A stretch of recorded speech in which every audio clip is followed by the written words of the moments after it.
Original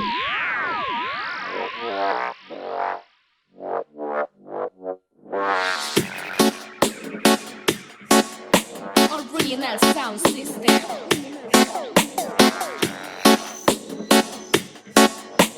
Mikey Macros.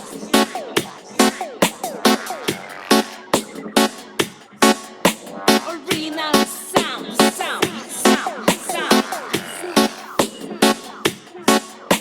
And different style. Mi espacio, el sentido me incita. La ciencia es femenino, un programa para conocer a las científicas gallegas que están cambiando el mundo. Deseo seguir por toda esta constelación viajando hasta el fin. Mi espacio es el sistema de sonido, me lleva al olvido dentro de este latido. Buenos días en este domingo de 2020, año 16 de agosto, que sigue con el COVID pululando. Saludamos a todos nuestros oyentes del 103.4 del dial de la FM que sintonizan Quack FM y este programa de divulgación con perspectiva de género, La ciencia es femenino, que hoy vuelve a encontrarse con 3 científicas gallegas de primera. Un domingo más y durante 2 horas vamos a disfrutar mucho porque la ciencia es divertida. Nuestro formato radiofónico es el habitual, con juegos, la opinión de los oyentes y hasta teatro radiado para que conozcamos mucho mejor la vida de las científicas que hicieron historia con una ficción sonora. Hoy, la vida radiada de la ferrolana Ángeles Alvariño, una oceanógrafa de fama internacional que nos dejó en 2005. De forma general, el programa de hoy está dedicado a la divulgación, porque nuestras 3 invitadas tocan temas que afectan a nuestro día a día. Belén ha realizado estudios de contaminación por metales pesados de nuestros días, Zulay sobre la conexión entre emoción y obesidad, y Carmela nos está explicando desde su canal cómo nos podemos inmunizar del COVID sin riesgos cuando exista la vacuna. Pero antes de saludar a nuestras 3 invitadas, os recuerdo que quien os habla es Ariana Fernández y que contamos con un numeroso equipo que paso a enumerar a mi lado. Lara Ruiz, copresentadora, directora y guionista de la sección Científicas que hicieron historia. Maribí Iglesias, coproductora del programa.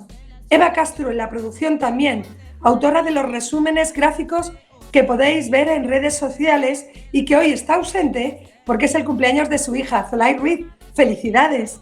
Paz Barros, la oyente curiosa, que pone a disposición de nuestros oyentes en WhatsApp, tomad nota, y que será vuestra voz, 629 30 08 43. Podéis escribirla y será la voz de los oyentes. Y Eva Muñoz, que también es científica, nuestra maravillosa voz en off. A los mandos técnicos, Jorge, que tiene la dificultad añadida de no estar en la emisora, de manera que, repito, si algún fallo técnico impide que se nos pueda oír, nos hará las correcciones oportunas. Pero, y esto lo digo para las científicas que estamos todas preparadas, entrar y salir del programa puede ser una de las soluciones. Pasamos a jugar, fuera de contexto.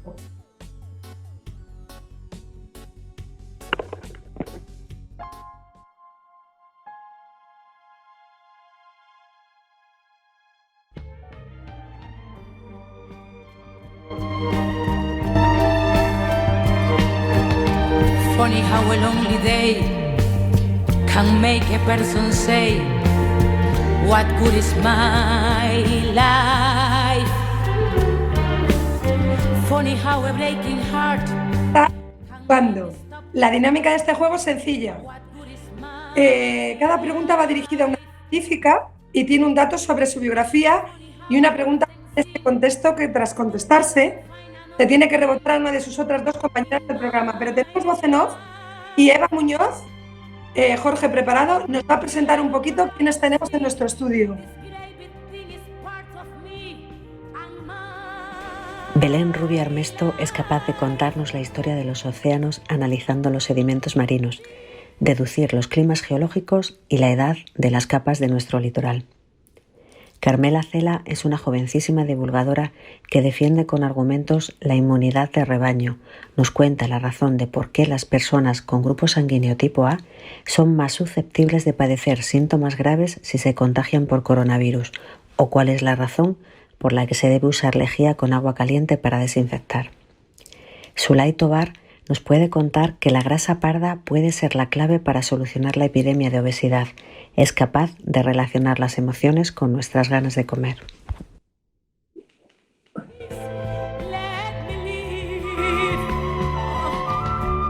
Bueno, vamos a ello. Ya sabéis que es pregunta para rebote. Belén, preparada. Eres catedrática de estratigrafía del Departamento de Geociencias Marinas y Ordenación del Territorio de la Universidad de Vigo desde el año 2009 y vicerrectora de investigación desde junio del 2018. ¿Conoces mejor que nadie los perfiles del océano? Eres catedrática, profesora, vicerrectora de investigación. Con todo lo vivido y experimentado hasta ahora, pregunta para rebote, ¿cuáles serían los consejos que darías a tu yo más joven? Bueno, antes de nada, primero agradeceros que me hayáis permitido estar en este programa, porque, creo que es muy importante la labor que hacéis y sobre todo, porque nos permite pues transmitir a la sociedad el tipo de trabajo que hacemos, que se nos conozca y de alguna forma, pues, poner en valor el trabajo de las científicas, ¿no? Que muchas veces, pues, como mencionábamos anteriormente, están ocultas, ¿no? Ya entrando entonces más en la pregunta que me haces, pues yo sobre todo lo que me planteo, ese yo que viene por detrás, en este caso pues podría ser mi hija, ¿no? Mis hijos, ¿no? Entonces, sobre todo pensando un poco en femenino, ella a mí siempre me dice, mamá, es que tú eres mi diosa, ¿no? Me dice, o sea, porque considera pues que he llegado a un nivel elevado, que soy muy trabajadora, entonces, y que soy muy independiente, ¿no? Entonces eso es lo que yo le he intentado trasladar a mi hija, que que es muy distinto quizás a lo mejor a lo que nuestras madres en su día nos enseñaban, ¿no? Esta cultura que había anteriormente, yo le he enseñado algo muy diferente, ¿no? De decir, sé independiente, sé tú misma, consigue hacer un trabajo en lo que te guste, no influenciado por lo que te digan otras personas, es decir, trabaja en algo que te guste, ¿no? Y como decía Confucio, si trabajas en algo que te guste, pues harás toda tu vida algo agradable para ti, ¿no? Entonces, sobre todo ese sería el consejo principal que le daría a las jóvenes generaciones. Es decir, está bien que queramos impulsar la ciencia y que hay pocas mujeres que se involucran en ámbitos científicos y tecnológicos, ¿no? Pero mi hija se ha ido por letras, por ejemplo, y yo le decía, no, ponte en ciencias, porque claro, si luego quieres cambiar, te va a resultar muy difícil. Me decía, si es que a mí lo que me gusta es el periodismo, me gusta escribir, me gusta leer, me gusta la literatura. Y al final pues se ha matriculado este año en publicidad y relaciones públicas porque es lo que le gusta hacer. Y ella está contenta con lo que hace y yo creo que eso es muy importante, que las jóvenes generaciones estén satisfechas con lo que hacen y que busquen esa independencia y esa manera de ser felices consigo mismas, ¿no? Ese es el consejo que yo le daría a mi yo pregeneracional, ¿no? Tienes que rebotar la pregunta y es necesario periodistas que difundan la ciencia, o sea y publicistas. Exactamente. De hecho, nosotros en la Universidad de Vigo recientemente hemos creado una unidad de cultura científica hace un año, al poco de entrar en el vicerrectorado, en colaboración del vicerrectorado de comunicación y el vicerrectorado de investigación, ¿no? Y entonces estamos haciendo muchísimas actividades y muchísimas dinámicas relacionadas, pues sobre todo con resaltar la ciencia en femenino, ¿no? Como esto. Y no sé si tengo unos tiempos límites, si eso vosotros me... Tienes que rebotar la pregunta a alguna compañera, una de las Le paso la pregunta a Carmela. Complicado darme un consello a alguén máis novo que a min, o mellor, non sei. Pero, primeiro por alusións, moitas gracias pola introdución que me fixestes ca voz en off, pero por si acaso os ointes se confunden, a lexivia sempre con auga fría, non con auga quente que perde as súas propiedades. E xa volvendo un pouco ao tema, pois eu coincido moito co que dixo Belén, que o máis importante é facer o que che guste, porque moitas veces pechámonos portas por decir isto non se me dá ben ou isto a min non se me vai dar ben, e este non é o camiño. Eu, por exemplo, no instituto, o que mellor se me daba era a rama de letras, realmente. Eu moitos anos quixen ser xornalista tamén. Pero o que máis me chamaba a atención e o que máis a min me motivaba a estudar non era iso. Eu no que podía pasar horas e non me importaba pasar horas era estudando bioloxía ou bioquímica ou incluso facendo problemas de química ou de matemáticas. Entón, aí dinme conta de que tes que escoller algo no que non che importe botar moitas horas, que a veces non é tan fundamental que se che dé ben, senón que che chame a atención, que sepas que podes dedicarte a iso nun período moi longo de tempo. Así que o consello que eu daría tamén é non pecharte portas, non decir isto, non é pa min, senón decir isto é o que me gusta facer.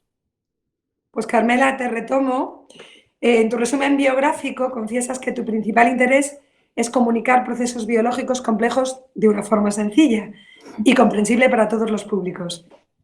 Que disfrutas tanto en el proceso de documentación, lectura y recogida de datos, como a la hora de escribir y expresar dichos conceptos con metáforas e imágenes cotidianas que hagan la materia más fácil de asimilar. Te apoyas en la imagen y en la palabra, pero si tuvieras que perder un sentido sí o sí, es decir, entre la vista, el oído, el olfato, el tacto y el gusto, ¿a cuál renunciarías? Y esta es pregunta para rebote. Eu esta sección, confeso, Chariana, que era a que máis medo lle tiña, porque xa me contaches un pouco de que era, e decía, por onde me van pillar? E dábame un pouco de medo, e aquí me encontro ahora co dilema, a que sentido renunciaría? Que iba a dicir o olfato, pero claro, traballando nun laboratorio renunciar ao olfato é moi arriscado, porque se hai algunha fuga de algún tipo de compoñente químico non queres verte nesas. Pero claro, a vista tampouco. Pois, profesionalmente, quizás renunciaría ao oído, porque me parece que é o que me... Pero non, para divulgar, como vou renunciar ao oído? Bueno, puedes hablar. Claro, sí, pero vale, pois veña, vou a xogar o oído, porque considero que a vista me fai moita falta para ver o que estou investigando, o olfato para non ter un percance grave, e o tacto igual. Así que veña, xogo má o oído e reboto ya a pregunta a Sulai, que a temos aínda sin entrar. Sulai. ¿Hemos perdido a Sulai? Sulai, tienes que desmutearte. Tienes que desmutearte, no se oye. Ahora, ¿ya? ¿Me oís? Hola. Bueno, que buenos días, que yo también quería agradecer que me hayáis invitado a este programa, la verdad, porque escuché un poquito el anterior y la verdad es que es muy divertido y siempre me gusta un poquito eso, aportar algo de nuestro poco conocimiento que todavía tenemos en general, ¿no? Y bueno, y respecto a la pregunta que me habéis rebotado es súper complicada. Y así, pensando en mi trabajo de laboratorio, quizás lo que yo renunciaría sería el gusto. Ah, vale. ¿Y eso que te dedicas a temas de endocrinología? Y de paso, además me ayudaría a lo mejor regularíamos mejor la ingesta que nosotros hacemos de la comida, ¿no? Pues tienes razón. Sulai, pues retomo contigo, ¿vale? Esta es pregunta para rebote, así que estate atenta y prevenida. Vale. Sulai, trabajaste en el laboratorio del profesor Bruning, no sé si lo pronuncio bien, que estaba especializado en el estudio de las rutas intracelulares activadas por lectina e insulina a nivel central y en la regulación del metabolismo de la glucosa que influye en la homeostasis energética. Allí introduces una visión más molecular en el estudio de la homeostasis energética y te formaste para utilizar los ratones modificados genéticamente como modelos de estudio. Confiesas que esto te ayudó a tener otro enfoque teórico que se centra en el control del cerebro sobre los efectos de la periferia. Puesto que hay mucho de emocional en nuestras acciones, si existiera la posibilidad de escoger un superpoder, ¿cuál escogerías tú? Y es pregunta para rebote. ¿Un superpoder? Uf, Dios mío, qué difícil. Estoy ahora pensando en las series estas de televisión de... Un superpoder. Pues... algo que yo creo que es importante, a lo mejor, mira, leer la mente, no estaría mal. Leer la mente, vale. Pero eso es algo ya muy personal. Quizás no estaría, a veces ayuda, ¿no? Sobre todo, por ejemplo, en mi caso, cuando llevas un grupo de investigación, para mí es muy complicado a veces gestionar realmente el personal o saber exactamente si te están entendiendo esas cuestiones, y a lo mejor sería algo que me podría ayudar, yo creo. Belén, tienes Y que... pues bueno, paso la pregunta a Belén. Uf, qué difícil. La verdad que el de leer la mente es muy interesante que fuéramos capaces, ¿no? Pero aquí se supone que tenemos que pensar algo que no es real o que no va a ser real, ¿no? Entonces, bueno, el hombre desde siempre ha querido volar, ¿no? Y de hecho así hemos montado los aviones, pero imaginaros la ventaja que sería el poder volar y poder desplazarte al trabajo pues todos los días o a cualquier lado a una velocidad como un avión, ¿no? Entonces yo me pediría eso, poder volar, ¿no? Creo que Además, sería estupendo. sin contaminar.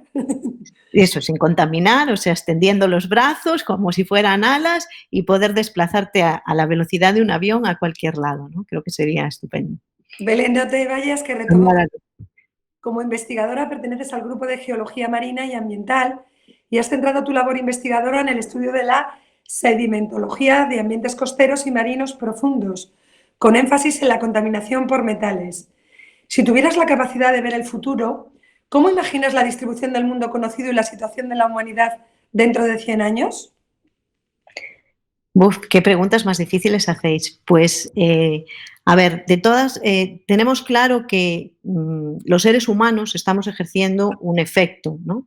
Muy marcado en nuestro planeta, a todos los niveles, ¿no? Uno de ellos, desde luego, es sin lugar a dudas esa contaminación, porque somos muchos, pues más de 7.000 millones en el mundo, y entonces estamos continuamente pues, aportando residuos, pues desde nuestras industrias, nuestras fábricas, bueno, las actividades diarias que hacemos habitualmente. Entonces, el CO2, ¿no? Y sabéis que el CO2 pues, contribuye también a incrementar ese cambio climático o ese incremento de la temperatura. Entonces, bueno, vamos a seguir creciendo, eso es indudable, a no ser que, bueno, pues que tengamos muchas pandemias de este tipo que pueden ayudar o regular o minimizar ese impacto poblacional. Y bueno, de hecho también el tenernos recluidos durante estos meses de confinamiento que estuvimos ahí durante ese tiempo, pues también ayudó a bajar esos niveles de CO2 en algún sentido, ¿no? Pero bueno, a ver, que si no me disperso. En cualquier caso, lo que sí está claro es que llevamos una progresión muy grande en lo que se refiere a los niveles de CO2, al aumento en la concentración de CO2 y al aumento en la concentración de otros muchos contaminantes, no solo gases de efecto invernadero, sino muchos otros, pues plásticos, metales, elementos de todo tipo, ¿no? Entonces, de alguna forma, nuestro planeta se está resintiendo y está sintiendo esos efectos, ¿no? A nivel general. Los océanos son un muy buen indicador de esos cambios, ¿no? Porque tienen una inercia térmica muy particular y porque además también, pues no solo en el agua, sino también en los sedimentos y en los organismos se acumulan gran parte de esos contaminantes, ¿no? Entonces, bueno, pues sin duda, como no cambiemos y como no haya una mentalización clara hacia ese cambio, pues en 100 años estaremos mucho peor, ¿no? A finales decimos en el 2120, ¿no? ¿Pero habitamos océanos, Belén? ¿O no es un campo habitable? ¿Perdón? ¿Habitaremos los océanos como en algunas películas de ciencia ficción, que hay ciudades sumergidas ya en la historia de la Atlántida, etcétera, etcétera? ¿O no es viable, no es posible? ¿Nos invadirán por la presión del deshielo? Bueno, de alguna forma ya los estamos invadiendo ahora, ¿no? Yo recuerdo en el 2010 hicimos una campaña de exploración oceanográfica y fuimos a zonas profundas. En realidad estábamos inspeccionando lo que llamábamos un gran agujero, la zona del Gran Burato, que hicimos una expedición ahí, y a 2.000 metros de profundidad había latas de Coca-Cola. Y había, bueno, pues nos encontrábamos o sea, no es habitarlos, pero de alguna forma es irlos colonizando, porque cada vez más pues vamos encontrando restos, ¿no? Había también un proyecto de retirar todas las basuras del mar y de ahí, pues, en colaboración con la autoridad portuaria de Marín, estuve pues una temporada implicada también en este proyecto, ir aparecía de todo tipo de cosas, ¿no? Tanto como vivir bajo el mar, pues de momento, como no tenemos ese superpoder, que también podría ser uno de los que nos podríamos pedir, ¿no? En este caso, pues no lo creo. Lo que pasa que sí que colonizaremos mucho más el mar para aprovechar su energía. Es decir, hay un aspecto que hasta ahora está muy poco desarrollado. Estamos utilizando energías fósiles, ¿no? Y tenemos que tender más hacia utilizar energías renovables, ¿no? Entonces, el mar nos proporciona, pues con el oleaje, con las mareas, energía pues de forma natural y de forma, digamos, gratuita. Es decir, el oleaje y la marea sigue siendo continuo sin que nosotros tengamos que hacer nada, ¿no? Entonces, lo que necesitamos es potenciar más el desarrollo tecnológico, pues de aerogeneradores en el mar, para aprovechamiento de esa energía. Se está empezando y se están haciendo ya muchas cosas en ese sentido, y eso permitirá que haya un cambio hacia esas nuevas tecnologías, a esos desarrollos que permitan que cada vez más podamos aprovechar esa energía de los océanos, ¿no? Y bueno, eso permitirá que utilicemos menos energías fósiles y que contaminemos un poquito menos. Entonces, quizás nos vamos a mantener en ese equilibrio, ¿no? Entonces, unas cosas vendrán compensadas por otras. Si la población sigue creciendo, seguiremos contaminando, pero a su vez buscaremos alternativas para minimizar ese control, ¿no? Con lo cual, quizás estaremos en ese balance, ¿no? Rebota esa pregunta. Rebota, Belén. Pues, como vemos el planeta en 100 años, pues ahora se la reboto a Zulay, por ejemplo. Zulay, desmuteate. No se te oye, tienes que desmutearte, Zulay. Ahora. Sí. Ahora ya estoy desmuteada. ¿Cómo vemos el planeta dentro de 100 años? Uf. Pues hombre, yo creo que la explicación que ha dado Belén ya es bastante científica, mucho más de la que podría esperar yo. Pues la verdad es que, honestamente, creo que bastante parecido a lo que tenemos ahora, porque si vemos un poco en perspectiva, esto es una opinión mía personal, de lo que pasaba en el mundo, cómo estaba el mundo hace 100 años, excepto todo lo referente a lo que son las nuevas tecnologías o lo que hemos hablado de inteligencia artificial y todo eso, no ha cambiado demasiado. Incluso si pensamos en una cosa como puede ser esta pandemia, ¿vale? Cómo se está tratando y lo que está ocurriendo, hace 100 años, honestamente, yo creo que, hombre, salvando las distancias con cuestiones evidentemente, de las mejoras en cuestiones de medicina y todas las investigaciones que van aparte, pero bueno, que se ha tratado de la misma manera, encerrándonos e intentando no tener contactos unos con otros. Entonces, en ese aspecto lo veo bastante parecido. A nivel ya más de, como estabais hablando, pues quizás, y sobre todo en los mares, que sí que se ha visto bastante, sobre todo con toda esa contaminación de plásticos, esas zonas de islas de plásticos inmensas que hay por ahí, pues hombre, si no empezamos a tener un poquito de cuidado, quizás vamos a tener algún problema en ese aspecto. Pero bueno. Bueno, no sois muy negativas. Bueno, ahora voy a tomar con Carmela. Carmela, preparada. En tu currículum abundan los premios desde joven. Eres becada de excelencia para estudios oficiales de máster por la Universidad Complutense de Madrid, beneficiaria de una ayuda destinada a reconocer y apoyar a estudiantes con buen expediente académico para el inicio de estudios oficiales de máster en la universidad, premio de excelencia de selectividad en la Comunidad Autónoma de Galicia, número 1 de premio de excelencia de bachillerato de Galicia. O sea que, bueno, digamos que has demostrado que estudias y que eres reconocida, pero por tu esfuerzo. Imagina ahora que naces en un lugar en el mundo en el que no dejan estudiar a las mujeres. ¿Qué harías y cómo ayudarías a cambiar esta situación? Madre mía, Ariana, estas preguntas son como un capítulo dos Simpson que empezan por un sitio e acaban por outro que non ves vir por ningún lado, madre mía. Fasnos pensar, pois recordo sendo pequena que me impresionou moito un libro que escribiu Malala, non sei se vos acordades, era un libro que se chama Me llamo Malala, que o lin cando estaba no instituto era precisamente sobre eso. Eu sufría con ese libro, prometeche que moitísimo, porque claro, eu vía as miñas condicións nunha idade semellante, de 16 anos, quizás, que eu, pois, iba a institutos todos os días, tiña unha educación, pois, pública, do mellor que se podía esperar, e esta rapaza tiña que loitar día a día simplemente por poder ir á escola.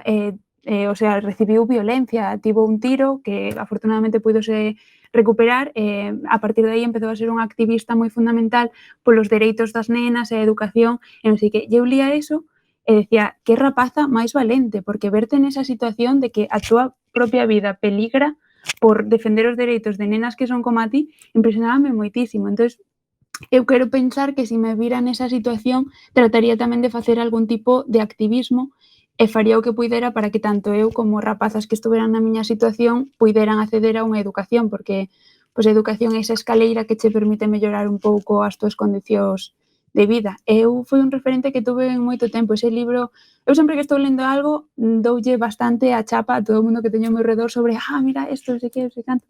En ese momento, pois, Malala foi un referente moi grande para mí. Así que quero pensar que seguiría os seus pasos, pero haise que ver con moita valentía e unha situación moi comprometida. Pues tienes que rebotar esa pregunta a alguna de tus Claro. compañeras. Pois a que leva máis sin falar é Belén, me parece. Sí, pois a Belén. Bueno, pois difícil pregunta, de novo, pero, bueno, ademais un pouco do que dixo Carmela, que é certo que, bueno, pasei ao galego, perdón, que sí, que é cierto que exige, bueno, ese, como el caso de Malala, ¿no? Que realmente exige pues mucho esfuerzo. Creo que hoy en día lo tendríamos un poquito más fácil, sobre todo por las redes sociales, ¿no? Y por la capacidad de conexión que tenemos y de que, pues, por ejemplo, las peticiones esas que se hacen en change.org, ¿no? Que en realidad, pues en horas o en muy poco tiempo, ¿no? Pues se extienden prácticamente a todo el mundo. Entonces, bueno, y también lo relaciono un poco con la pregunta de antes, ¿no? Que antes comentaba Zulay que realmente el mundo había cambiado muy poquito en 100 años. Yo creo que ha cambiado muchísimo. Es decir, si un habitante de este planeta se despertara hoy, hace 100 años atrás, pues se quedaría sorprendidísimo, ¿no? Pues porque pues simplemente esto que estamos haciendo ahora, que estamos conectados entre nosotros, nos estamos viendo y a su vez estamos conectados con todo el mundo que nos está escuchando, pues es algo pues que hace 100 años no ocurría. Yo pues recordaba el otro día pues cuando por primera vez yo recuerdo cuando llegó a mi casa la televisión en color, por ejemplo, ¿no? Y desde entonces, ¿cuánto ha cambiado? Es decir, antes no había Internet. Cuando llegó Internet no había teléfonos móviles. Con lo cual, yo creo que si un habitante se despierta 100 años después, es decir, vamos a tener todo interconectado. Es Internet de las cosas que ahora está empezando y que nos parece casi como ciencia ficción, pues va a ser algo del día a día. Desde tu casa conectarás la calefacción, abrirás la nevera, harás una comida, yo qué sé, se podrán hacer miles de cosas, ¿no? Y yo espero que en esos 100 años ese planeta cambie también en ese sentido, ¿no? Y entonces, volviendo un poco a la pregunta de ahora, yo creo que, bueno, si realmente no estuviera permitida esa educación, sería mucho más fácil manejarlo y dominarlo porque el acceso al conocimiento ahora es mundial, es global, ¿no? Pues simplemente pues con un ordenador o con algo, con lo cual pues yo haría una campaña, repartiría ordenadores a todo el mundo o alguna cosa de ese tipo para que pudiera haber ese acceso a la información que hoy en día fluye pues continuamente, ¿no? De cualquier forma, me permitís una reflexión. En estos 4 programas de la segunda temporada hemos hecho mujeres o científicas que han hecho historia. Hemos reflejado la biografía de 4 mujeres, una de ellas Nobel, y etcétera, etcétera, y todas tienen algo coincidente. Son de estratos sociales altos, es decir, o sus padres eran catedráticos, como María Goeper, la 8ª generación, o sus padres eran de una situación como Josefa Wonenburger, que su padre era ingeniero, es decir, ya tenía una cultura. Todavía estamos por encontrar una mujer que de un estrato social, o sea, es decir, hija, entre comillas, de una situación difícil, de educación difícil, haya llegado a un nivel alto. O sea que está claro, no tanto el nivel económico, que también socioeconómico, pero desde luego el nivel cultural que hay en el entorno funciona. Y estoy de acuerdo contigo, Belén, que como Internet es disruptivo y la transmisión de conocimiento es inmediata, el que tiene la curiosidad puede encontrarlo, pero lo que hay, y ahí te tiro a ti como catedrática, lo que hay es que sembrar esa curiosidad, ¿no? Desde la parte baja, sembrar la curiosidad para que busquen las respuestas. De esto también habíamos hablado. Y sí, tienes razón. Es verdad que sí tienes acceso a las redes, pero hay países con muy poco acceso, China completamente, está vetada el acceso a Internet de una forma como nosotros lo entendemos y otro tipo. O sea, que yo creo que hay bastantes injusticias de las que no, a lo mejor no somos del todo conscientes y que te es muy difícil superar esa barrera. Sí, sin duda. No, o sea, no es una tarea fácil, evidentemente, ¿no? Y requeriría años, ¿no? Como otras muchas cosas, ¿no? Por ejemplo, comentabas antes que una de las científicas que se va a promover es Ángeles Alvariño. A Ángeles Alvariño en un principio no la dejaban subir a los barcos, a ninguna mujer dejaban subir a los barcos, ¿no? Y eso es algo que ahora ya, bueno, pues que se ha conseguido después de muchos años, ¿no? Y después de muchas luchas. Y bueno, pues buena parte del programa tiene un poco ese objetivo también de romper esa brecha de género y de que cada vez vayan cambiando más esos estereotipos, esos roles que había anteriormente asumidos, ¿no? Y no se hace en un día, claro, o sea, se necesita tiempo y se necesita esfuerzo, se necesita dedicación, se necesitan horas de concienciación, ¿no? Que es un poco el objetivo también de todos estos. Pues ve a Zulay muy atenta y voy con ella. Pregunta para rebote. Zulay, también tu proyección investigadora ha sido multipremiada. Renunciaste a una beca concedida por el Gobierno de España cuando te fue concedida la beca más prestigiosa de Alemania, la Alexander von Humboldt Foundation, que es una de las más prestigiosas, que obtuviste para un año y se te concedió una prórroga de 6 meses. El interés del proyecto había suscitado, pues eso, que deberías seguir estudiando. Después otro contrato competitivo, la postdoctoral del Instituto Max Planck, que disfrutaste hasta el año 2012. En ese año conseguiste ser seleccionada en el programa Isidro Parga Pondal de la Consellería de Economía, volviste a Galicia, desarrollas tu trabajo en Galicia y si tuvieras que elegir un país ideal para vivir, ¿cuál sería y por qué? Y desmutéate.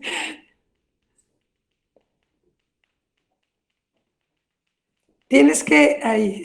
Ya, es que tarda en desmutarse. Sí. Sí, tarda un poquito. Pues la verdad es que es bastante difícil. Yo creo que no existe un país ideal para vivir. Podemos hablar desde el punto de vista científico, desde el punto de vista de vida en general y desde mi experiencia personal, yo he estado viviendo realmente bastantes años en Alemania y desde luego en España. Pero yo me crié en Madrid y he hecho mi carrera científica en Galicia y he estado casi todo el tiempo allí. Y la Alemania, que se supone que es el país maravilloso, perfecto, lo es. Yo fui muy feliz allí, estuve muy contenta. Desde el punto de vista profesional, la verdad es que crecí mucho. Pero no es fácil, ¿vale? Es lo de siempre. Cuando intentas moverte de tu sitio de confort, que puede ser desde tu laboratorio hasta tu ciudad, hacia otro lado, pues siempre hay ciertas complicaciones, que eso te ayuda a crecer como persona. Con lo cual, eso de decir, vivir en un país perfecto no existe. Yo creo que lo importante son las vivencias que tú tienes en los distintos países o en los distintos sitios, ¿no? Entonces, lo que digo, yo, por ejemplo, en Alemania, al principio fue muy duro, luego fui realmente muy feliz, estaba muy contenta. Conseguí un contrato de vuelta a España y, bueno, valoré un poco las posibilidades. Pensé que volver a traer cosas que yo había aprendido en Alemania y montar mi grupo de investigación en España, pues era suficiente para que yo volviera y viniera aquí. Aquí, pues he vuelto, ya hace unos años. Ahora tengo la Cajal, que se me acaba ahora también dentro de nada, y he estado muy bien. He encontrado muchísimas más dificultades desde el punto de vista económico y de investigación que en Alemania, pero luego a lo mejor pues he tenido otras ventajas, pues como puede ser a lo mejor la vida en Santiago es mucho más cómoda, la búsqueda de colaboradores dentro de un centro en el que yo me muevo, que es el CIMUS, ¿vale? Un centro de investigación dentro de la universidad, pues también es bastante agradable. Entonces, la verdad es que yo creo que no existe un lugar perfecto para vivir. Creo que existen vivencias en determinados momentos de la vida que son importantes. Es una opinión personal. Rebote esa pregunta. Y bueno, pues hombre, creo que quizás más por experiencia, que me perdone Carolina, pero voy a pasársela a Belén, a ver qué dice. Bueno, yo creo que como en España no se vive en ningún lado, eso primero. Entonces yo no querría cambiar, porque bueno, de mi experiencia que he tenido, pues los viajes o estadías que he hecho, bueno, uno de los problemas principales es la comida. Donde mejor se come es en España, eso no hay duda. Y bueno, yo creo que deberíamos hacer una especie de becas de reincorporación de investigadores que andan por ahí por Europa o por el mundo, que se llamara algo así como Lacón con grelos o Pulpo a feira o una cosa así, ¿no? Para que se pudieran venir. Porque a nivel investigación, efectivamente, pues sí, a lo mejor elegiría algún otro país, ¿no? Pues eso, pues Alemania o cualquier algún país de Europa, sí, o Estados Unidos mismo, pero yo no podría vivir permanentemente en Estados Unidos, ¿no? De hecho, he estado recientemente, mi hija se pasó allí 2 años, se fue a hacer el bachillerato a Estados Unidos, a Florida, y en enero, antes de que empezara todo el tema del coronavirus, me fui 15 días a visitarla y, bueno, realmente la comida es horrible. O sea que si yo tengo que vivir allí para toda la vida, para mí sería durísimo. Aunque eso, luego, pues a nivel de centros de investigación o universidades, pues sí que puedas tener lugares muy, muy buenos. Y luego también una cosa importante es eso, pues si te vas a vivir tú solo o si te puedes desplazar con toda tu familia, ¿no? Entonces yo creo que si en realidad te desplazas con tu familia, pues cualquier país o cualquier vivencia puede ser interesante. Y a mí me gustaría un poco, no sé si vivir una temporada o así, quizás porque no lo conozco, Australia. Así ya como continente, en general me iría a Australia, ¿no? Pues porque tiene pues de desiertos a zonas de costa, bueno, tienes un poco de todo, ¿no? Y me gustaría conocerlo y vivir a lo mejor quizás un año, una cosa así, pero no para siempre. Para siempre yo quiero vivir en España y en Galicia se vive muy bien. Bueno, de todas formas, como el problema de la investigación es la financiación, como eres vicerrectora de investigación, recoge ese testigo porque muchas veces no se quedan a tomar pulpo porque no tienen de qué vivir los investigadores. Ahí lo dejo. Sí, pero eso no solo es problema de una universidad, eso es un poco a nivel nacional. Es decir, hay una cosa que está muy clara, que España, en general, el gobierno, ¿no?, estatal, no invierte en ciencia. Es decir, somos uno de los países que menos invertimos. Poco más del 1% de nuestro PIB se invierte en ciencia. Entonces, claro, eso redunda en que los científicos, los investigadores no están bien pagados, no hay una continuidad en las carreras investigadoras y por eso la gente no continúa, no hay una seguridad o una manera de establecer a esa gente, ¿no?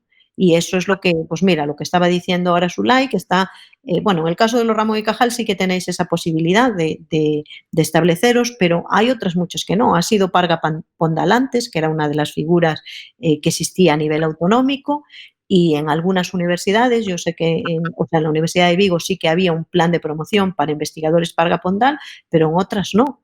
Y entonces, pues, se han quedado ahí o han seguido, ¿no? Y entonces es un poco, pues, una carrera de obstáculos, ¿no?, realmente la carrera investigadora. Siempre peleando, pues, por conseguir, pues, unos años más de contrato, unos meses más de contrato. Entonces, claro, así no se puede trabajar. Entonces, por eso digo, investigación yo me iría, pero a nivel calidad de vida, pues, realmente se vive muy bien en España. Belén, retomo contigo. Tienes publicados más de un centenar de artículos científicos y has participado en más de 40 proyectos de investigación. En el ámbito de la gestión, fuiste decana de la Facultad de Ciencias del Mar durante 5 años, desde el 2013 al 2018, y también la secretaria de la Conferencia de Decanos de Ciencias del Mar, entre otros cargos.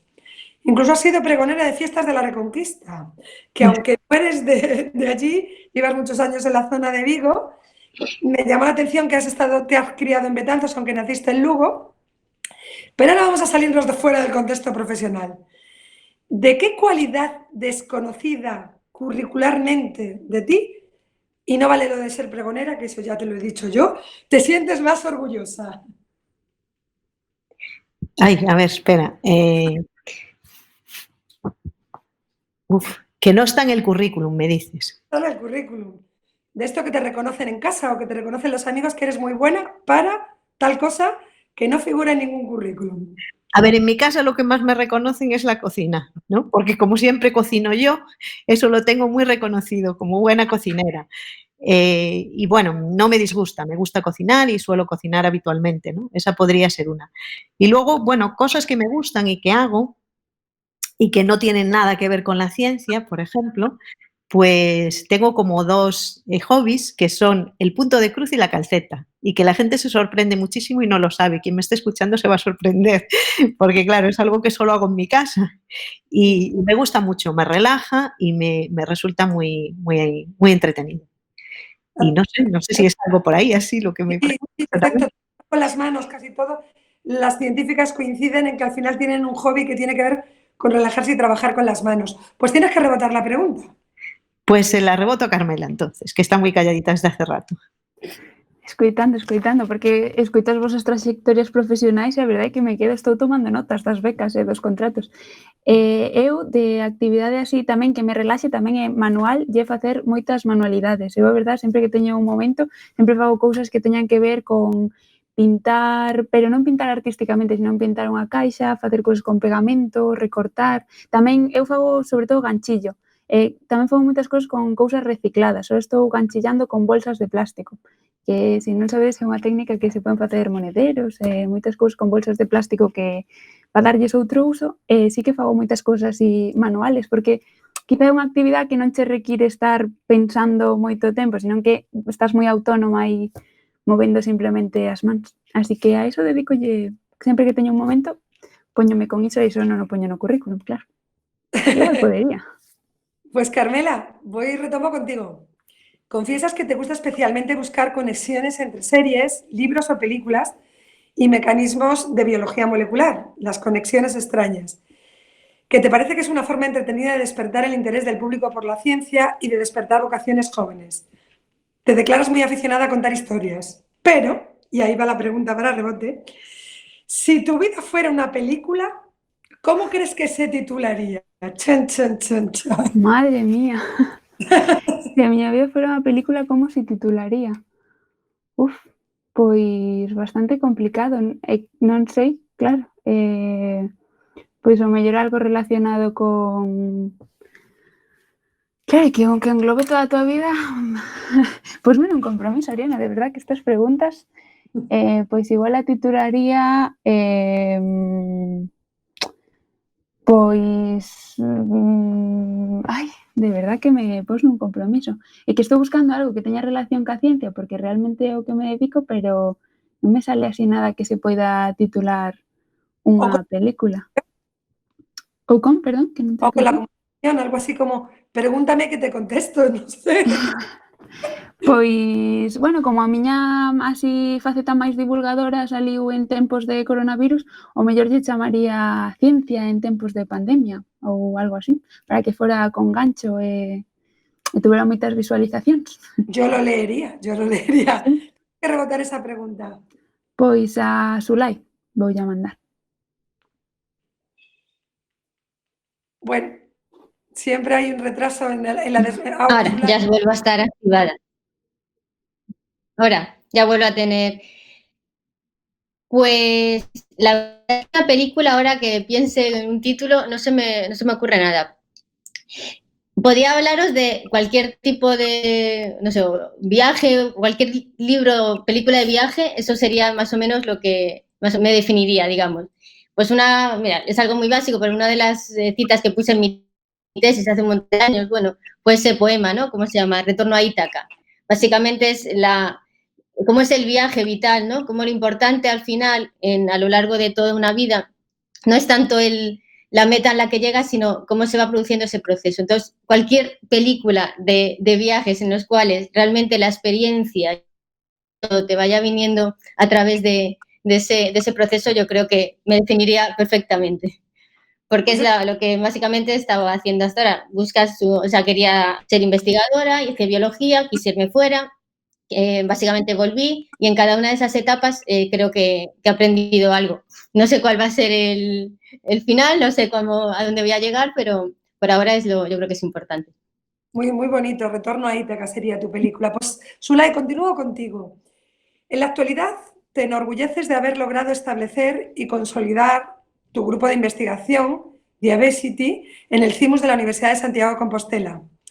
Este grupo ha desarrollado diferentes líneas, todas relacionadas con la regulación del balance energético. En la actualidad, el grupo está formado por 4 investigadores en formación y un cuarto que compartes con otra investigadora del campo de la liberación controlada de fármacos. Pero, pregunta para rebote, si tuvieras que elegir personajes célebres de cualquier parte del mundo, vivos o muertos, hombres o mujeres, incluso personas que has conocido o que están vivas, es decir, personas que... ¿Con quién formarías ese Dream Team perfecto para seguir investigando o para hacer lo que quieres hacer en ese viaje de futuro? Hacer un Dream Team con personas... Pues mira, he de decirte, uno de las personas que, y lo tengo relativamente cerca y es parte de la que ha sido mi director de tesis y es ahora el director de tesis, es Carlos Diegues. Yo creo que es una persona muy importante para que forme parte de ese Dream Team, como tú dices. Y lo tengo muy cerca, o sea, y que bueno, ya tenemos colaboraciones yo tengo colaboraciones con él, no hay ningún problema.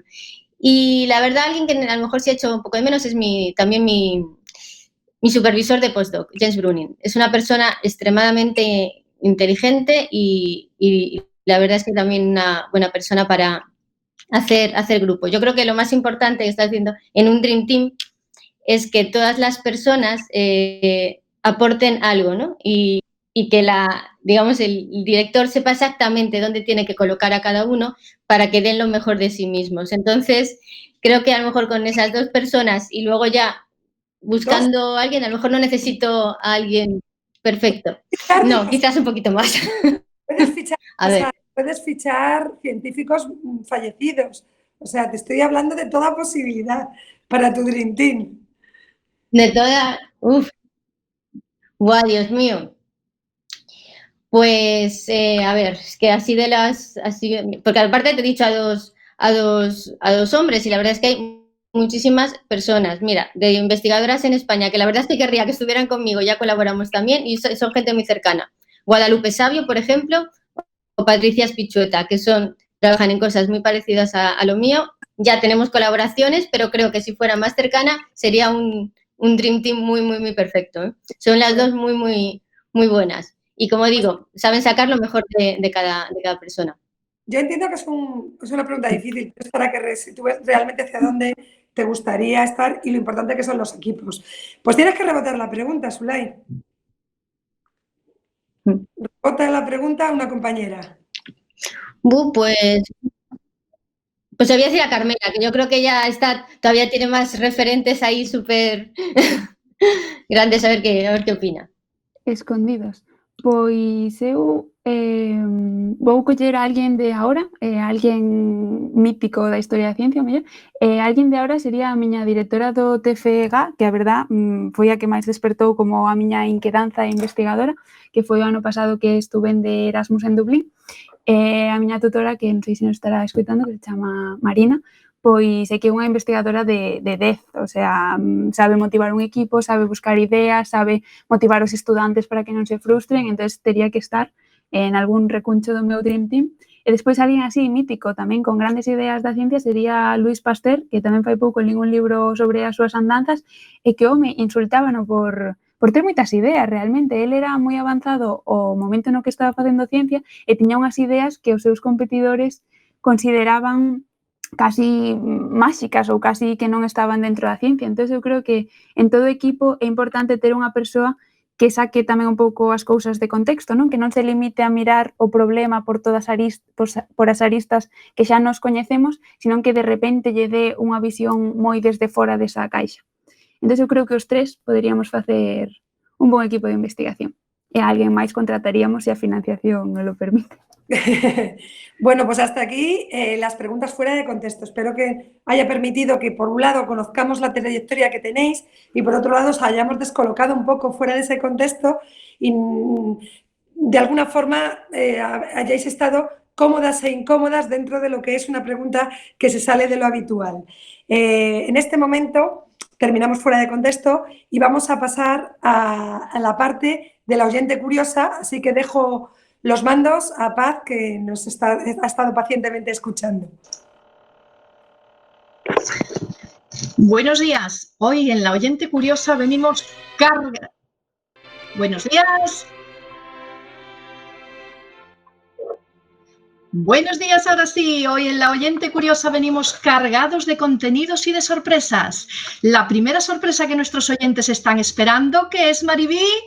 ¡Vamos allá! Buenos días a todos.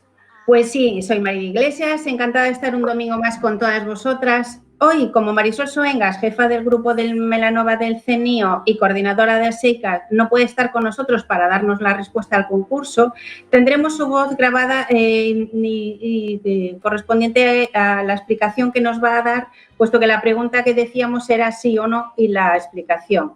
Así que, sin más, dentro audio de Marisol Soengas. Pues hola a todos. ¿Por qué no se has hecho la pregunta, ¿es el peeling corporal una manera de proteger contra el cáncer de piel y por qué? Bueno, pues os hice esta pregunta porque, de hecho, es la pregunta que me hicieron a mí. Y me la hicieron a mí un grupo es una revista, de hecho, que lleva asuntos de cáncer, sobre todo asociado con cáncer de mama. Entonces, este grupo pues vio en internet y en distintos medios pues publicidad que realmente lo que decían es, el peeling químico, como decíais, para proteger contra el cáncer de piel, y le daban pues un apoyo científico, pues aduciendo que se activa una proteína que se llama P53, que es supresor tumoral. Y entonces ellos lo vieron y me preguntaron, bueno, Marisol, ¿a ti qué te parece? Y me pareció una pregunta tan importante que por eso os la he hecho a vosotras. Así que si queréis, pues podemos pasar, antes de responderla, pues un poquito a entender qué es la piel, cómo funciona la piel, y luego pues os explico lo que sería la respuesta y por qué, ¿vale? Perfecto, pues allá vamos. La piel es nuestra barrera, fuera hacia adentro y de dentro hacia afuera, que nos protege del exterior, pues de virus, de bacterias y también de la exposición al sol. Y también forma una barrera de tal manera que nosotros pues no perdemos agua, no nos deshidratamos. O sea, nos protege desde fuera y nos protege también hacia adentro. Entonces, la piel, las capas superficiales pues son las que forman ese entramado que lo que hacen es que nos impermeabilizan. Pero ese entramado está formado por células realmente que son células que no están vivas, ya están muertas. Y de hecho nosotros perdemos piel continuamente. Y es una forma, de hecho, como un mecanismo de protección, porque también al perder células, pues estamos perdiendo también, estos elementos que podrían tener alteraciones y mutaciones. La piel está recibiendo exposición solar continuamente y los rayos solares pueden inducir alteraciones en el ADN. O sea que nosotros ya perdemos piel de forma natural. Y eso son las capas superficiales. Entonces, claro, como perdemos piel, la piel se tiene que generar.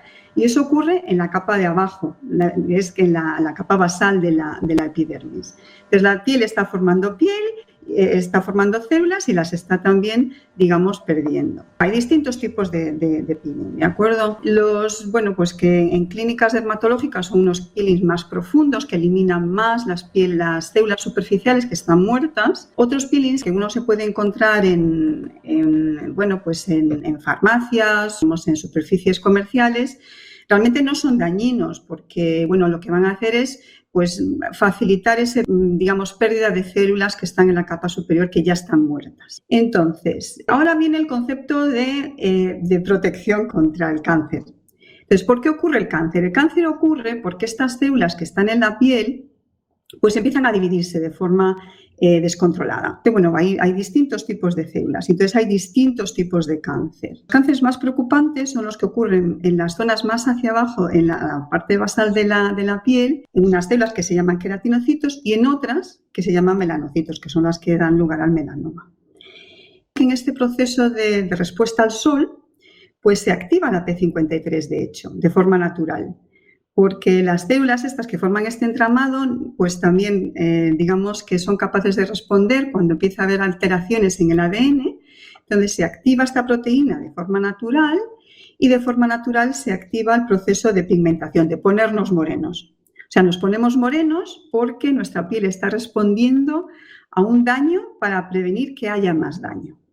Entonces, digamos que esta publicidad tiene una serie de componentes que, pues que en cierto modo, digamos que son correctos, en el sentido de que un peeling pues, va a eliminar células superficiales, tiene el concepto de que la proteína P53 es un posible es un supresor tumoral, eso está muy descrito, eso también es verdad.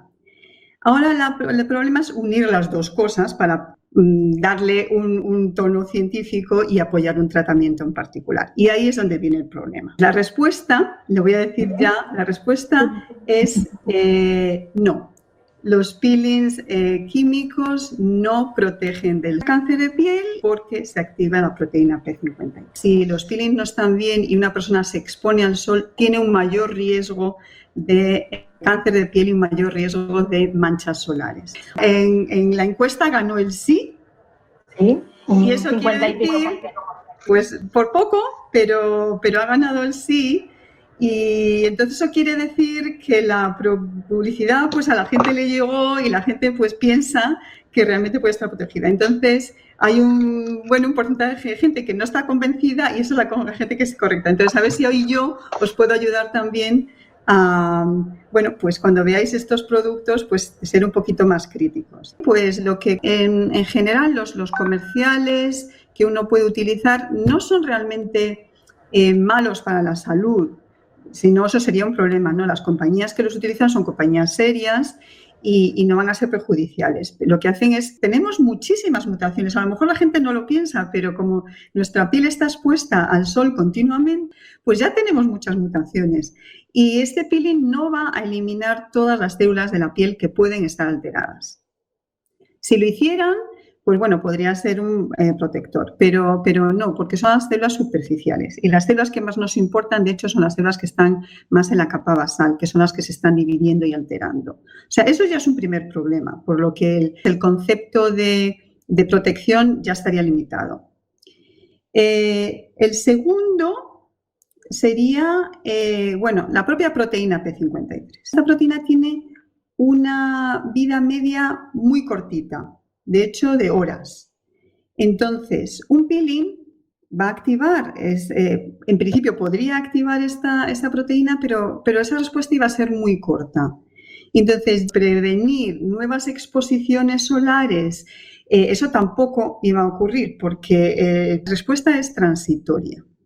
Punto número 2. O sea, 1, que no se eliminan todas las células. 2, que esta proteína P53 pues se activa de forma muy, digamos que es muy corta la vida media.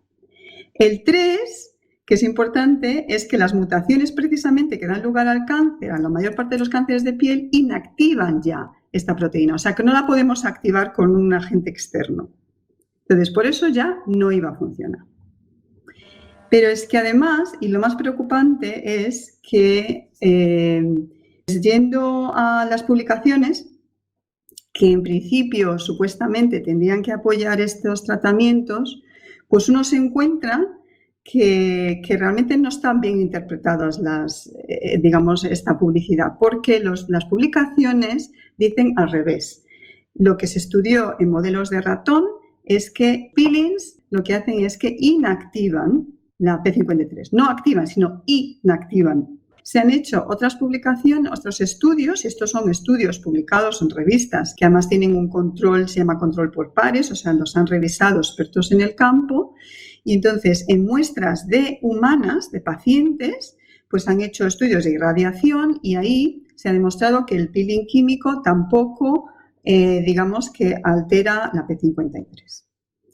Entonces, el peeling, sí, en los modelos iniciales tenía un efecto que podía ser protector contra el tumor, pero no por la proteína P53. Y cuando utiliza la palabra prevención, hay que tener una precaución adicional. Y eso es una responsabilidad que tienen pues las compañías y que tenemos también los científicos de dar, digamos, visibilidad a estos problemas. ¿Por qué es un problema? Porque los especialistas en dermatología lo que recomiendan siempre cuando se hace un peeling químico, que no hay problema, se puede hacer, pero cuando hay un peeling químico, lo que hay que hacer es protegerse del sol, no exponerse más al sol. Te tienes que proteger. Claro. Y te tienes que proteger porque, por eso se contaba todo de la piel, porque lo que estás haciendo es eliminar parte de tu barrera de protección, entonces tienes menos barrera de protección La piel está mucho más sensible. Dependiendo del tipo de peeling más o menos superficial puede haber inflamación. Si hay inflamación todavía aumenta más la necesidad, o sea, todavía es más importante protegerse del sol. ¿Por qué?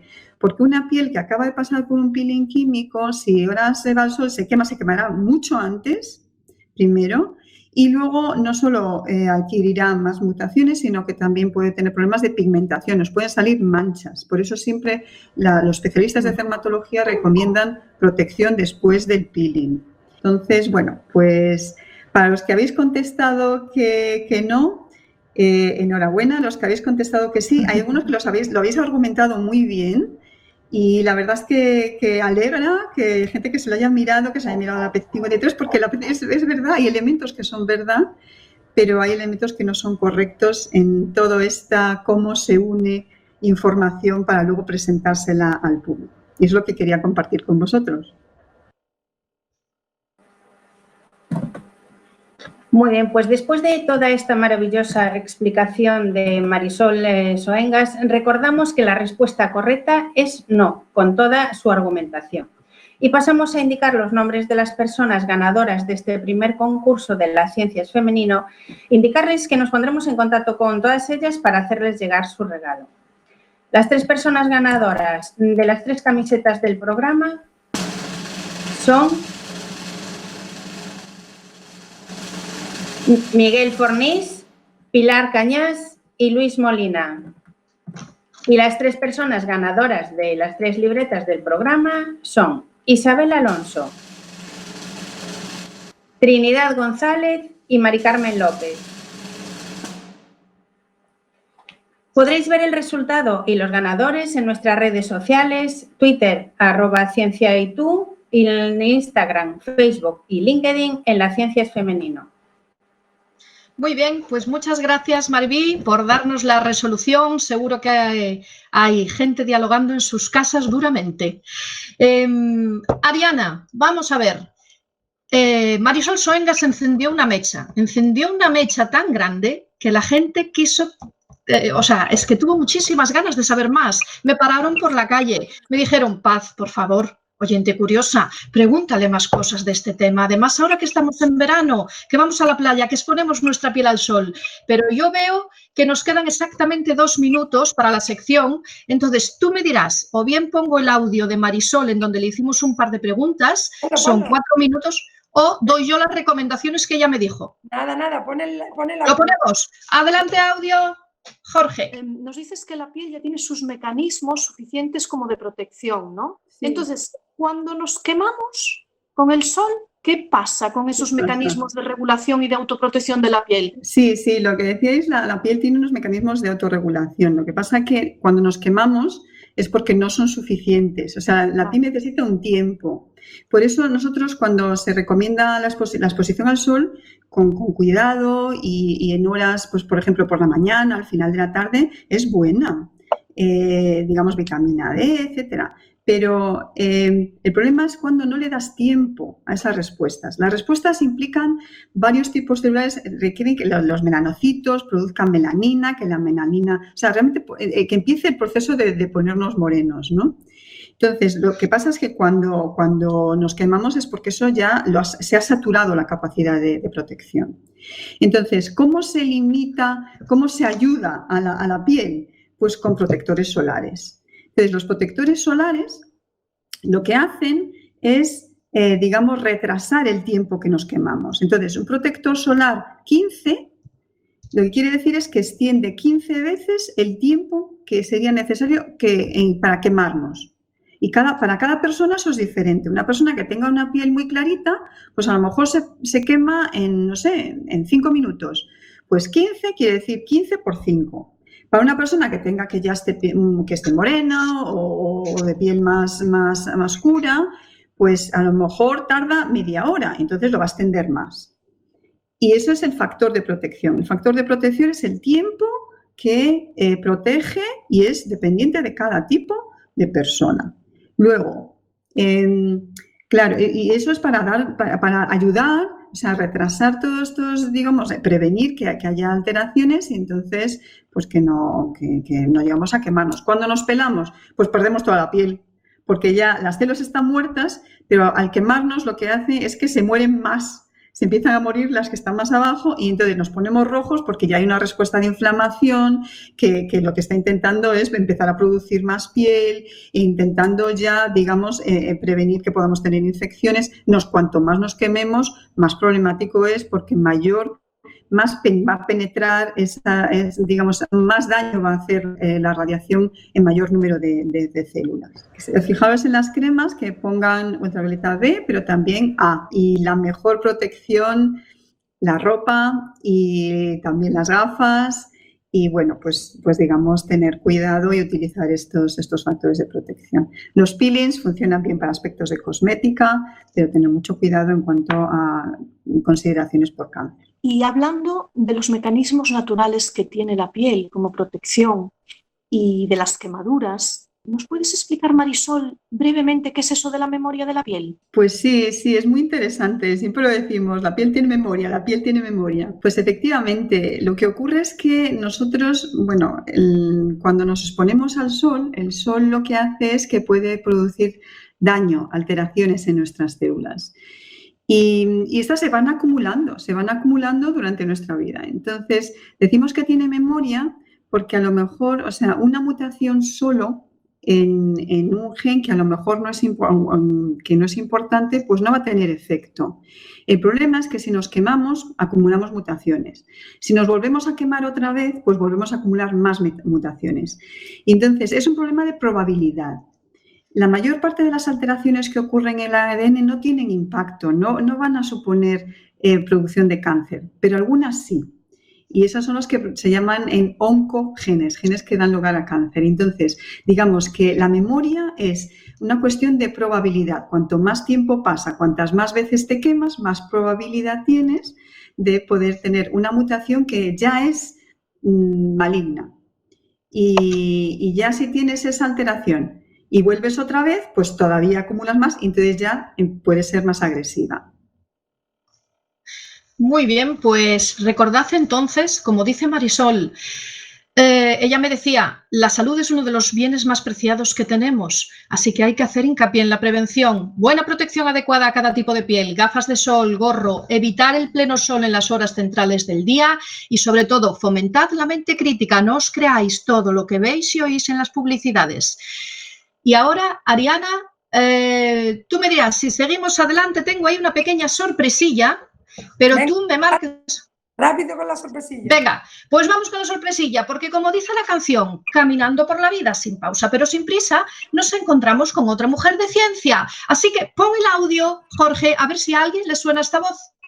Carmela Cela é un orgullo para toda a xente de Triacastela, e non só é un orgullo para os que somos de Triacastela, senón tamén un exemplo a seguir para todos, en especial para as xeracións máis xoves. Decir que Carmela é unha rapaza que naceu natural deste concello de Triacastela, que viviu aquí ata que marchou para a Universidade a Madrid, estudiou pois no colexio público de Triacastela e logo no Instituto de Sarria. Ela foi un premio, por se non o sabíades, premio extraordinario xa de bachillerato de Galicia, foi o número 1 da súa promoción, puido entrar coa nota que sacou tanto no bachillerato, no bacharelato como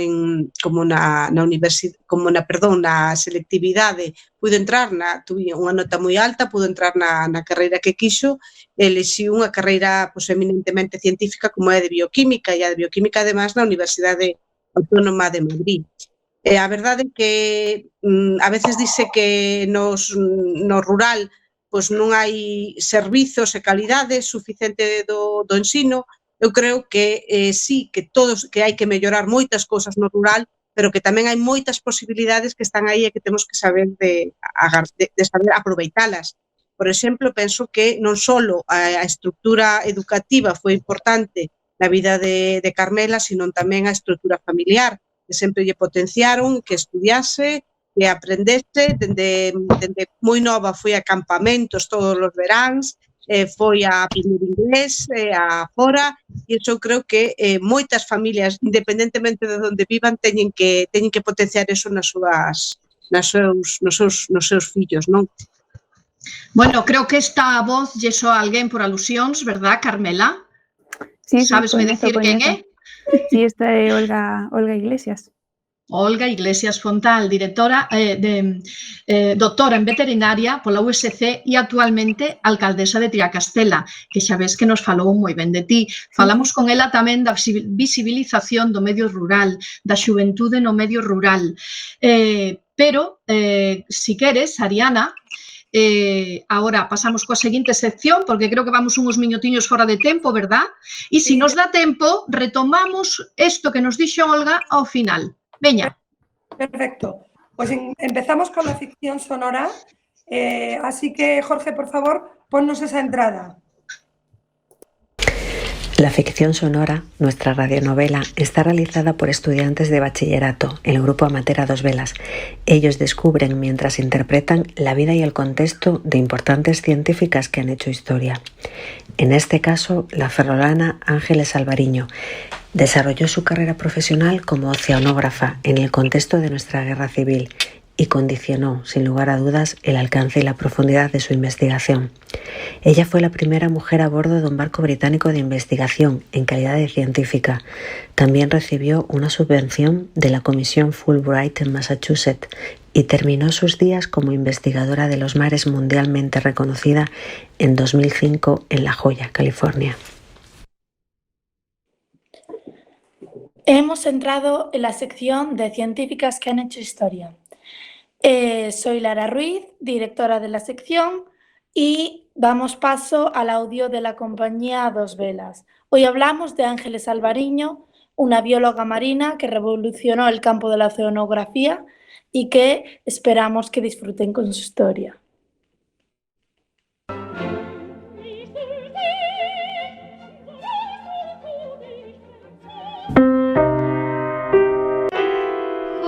Ya casi lo tenía, de verdad que sí. Llevo todo el día practicando. Palabrita. De nada sirve quejarse o perjurar. Si has vuelto a fallar es porque no has practicado lo suficiente. Esto está claro. Vuelve a empezar desde el inicio. Pero llevo todo el día así. Ya no puedo más. Me niego. Pero ¿se puede saber qué crees que estás haciendo, señorita? ¿Habráse visto niña más maleducada y desobediente? Este piano es más valioso que tú. A los 3 años yo jamás habría montado semejante berrinche. Todo esto es culpa de los nuevos métodos de enseñanza y de los padres progres que se creen superiores por no enseñar a sus hijos a comportarse y a dar una buena torta cuando la merecen. Ponte a practicar ahora mismo solfeo y haz los ejercicios de la página 101. Te odio, eres la peor profesora del mundo y ojalá papá te despida. ¿Qué es todo este ruido? ¿Cómo van las clases? Dentro de nada llega la maestra de Cultura General.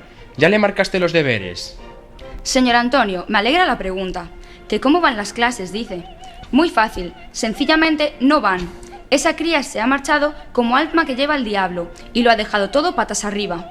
Todo porque no quería realizar el ejercicio marcado. Ya os he dicho alguna vez, tanto a su mujer como a usted, que necesita un escarmiento. Si me disculpáis, tengo otra clase. Ahora es vuestro problema. Claro. Marche con Dios. María, dice la profesora de piano que tu hija se ha escapado. Ayúdame a encontrarla. Siempre que se porta mal, pasa a ser mi hija, ¿eh? ¿Qué pasa? ¿Pierdes la paternidad o qué? Ya sabes a qué me refiero. Sí, ya lo sé. Creo que tengo alguna idea de dónde puedes estar. Acompáñame. Shh, en silencio. Vaya. ¿Qué tenemos aquí? ¿Es eso un montón de libros con una niña pegada? ¿O una niña rodeada de libros? No sabría qué decir. ¿Esos son mis libros de historia natural? Ángeles, ¿acaso has pedido permiso para hurgar en mi biblioteca? ¿Y qué ha sido todo eso del numerito en clase? No, lo siento, papá. Debí de pedirte permiso. Es que quería oír de ella y es el único sitio de la casa que no conoce. Luego me enganché con un libro y se me olvidó avisaros. ¿Aún no os he explicado lo que pasó en la clase de piano? Es que la profe es muy mala. Me pegó y todo. Tú sabes que lleva todo el día practicando contigo. Pero en la clase no conseguía que me saliese. Sé que significa mucho para ti que aprendiera piano, al igual que tú hiciste a mi edad, pero ya no puedo más. ¿No podríamos cambiar a la profesora? Por fin. Bueno, eso ya lo hablaremos. De momento, recoge todo este desastre y estás castigada.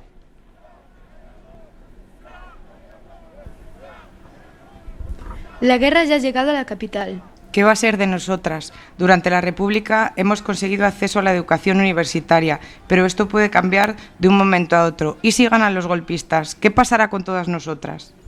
Ahora mismo lo que me preocupa es la guerra que se nos viene encima. Da igual quién gane. Nada puede ser peor que esto. Están matando y masacrando en ambos lados. Y son siempre el pueblo y los inocentes los que pagan costes de la guerra. Mira a tu alrededor.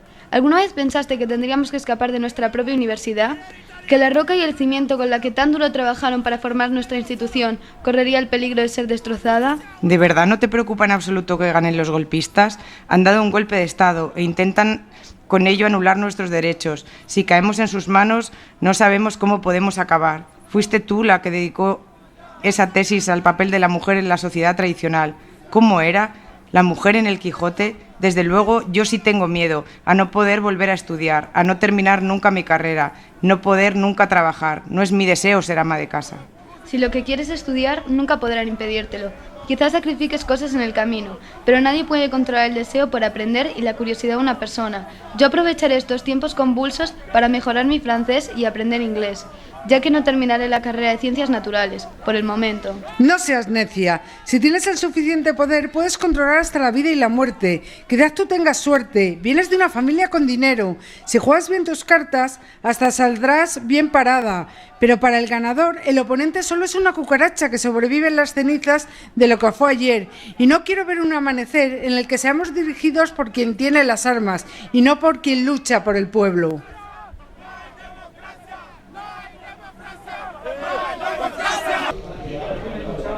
Quiero agradecer a todos los amigos que me han aguantado durante todos estos años de estudio y me han pasado los apuntes en clase cuando me he quedado dormida de cansancio. También a mi querido esposo Eugenio, que sabe que no quiero ver ni en la lavadora ni en pintura y que me ha apoyado tanto y me ha dado tanto amor. Y por último, a mis padres, que me han enseñado a amar la cultura y a las ciencias. Todo os lo debo a vosotros. ¡Viva por la elección graduada! ¡Viva! Me parece increíble que fuese hace un año cuando te vi llegar toda vestida de blanco al altar. Tengo la sensación de que llevamos toda una vida juntos. No creo que una sola vida fuese suficiente. Brindemos por eso también, por nosotros. Por nosotros. ¿Por qué no nos vamos a casa? Teóricamente seguimos de luna de miel. Camarera, la cuenta, por favor. Nosotros despedimos, que es muy tarde, y mañana empiezo a trabajar en el oceanográfico. Claro, no os preocupéis, nos vemos mañana. Aquí tienen la cuenta, que disfruten lo que resta de velada. Toma, quédate con el cambio. Haz una noche preciosa. ¡Adentro! ¡Adentro, he dicho! Por favor, no he hecho nada, se lo juro. Eso son cosas de hombres. Le juro que yo no sabía que mi marido era republicano. Se lo ruego. Tengo un hijo de 3 años, por favor. Apártate, roja de mierda. ¿Qué es todo ese ruido? Voy a ver. Ángeles, no. ¿Qué se supone que están haciendo con esas mujeres? No es de su incumbencia, mujer, y si no quiere acabar en el mismo sitio, más le vale apartarse. Soy el capitán de la Marina de Guerra Española, Areira Mando, y exijo que se le hable a mi mujer con más respeto. Ha hecho una pregunta lícita. Van de camino a fusilar, son aliadas de los republicanos. ¿Las van a fusilar? Son civiles, no soldados. Son el enemigo. Dígame, ¿estaba dentro de sus órdenes que las pegue? No, capitán. ¿Pero qué más da? Son alimañas. Como tu superior, te ordeno que a partir de ahora te ciñas a las órdenes. Pueden proseguir con su camino, soldados. ¿Les va a dejar hacerlo? Podía haber sido yo, en otras circunstancias. Calla, son órdenes. No querrás que creas que estás perdiendo en contra del régimen. No eres tú, nosotros ganamos, ellos perdieron. Así funciona el mundo. No me puedo creer que me hayan dado la beca del British Council para estudiar en Zooplancton. Estoy muy entusiasmada. Creo que podría haber hecho un buen material de investigación. ¿Quién va a dirigir el proyecto? Frederick Russell y Peter Corbin. Voy a emplear muestras de agua del Golfo de Vizcaya y del Canal de la Mancha. Vais a convertir na primeira muller a bordo dun barco británico de investigación en calidade científica. Eres consciente, non? Voy a hacer mucho más que eso. Pienso revolucionar la biología marina. Bueno, ahora que ha terminado la radionovela, comienza la sección del coloquio después de la radionovela, claro. En este espacio, todas las entrevistadas y parte del equipo, como Marisol Soengas, y si les interesa intervenir, pueden hablar sin que le demos paso y comentar sobre este tema, qué les ha parecido. Por ejemplo, las mujeres hace poco no podían entrar en los barcos. Eso ha retrasado la investigación de las mujeres en esta disciplina. ¿En vuestras áreas ha ocurrido algo similar? Adelante.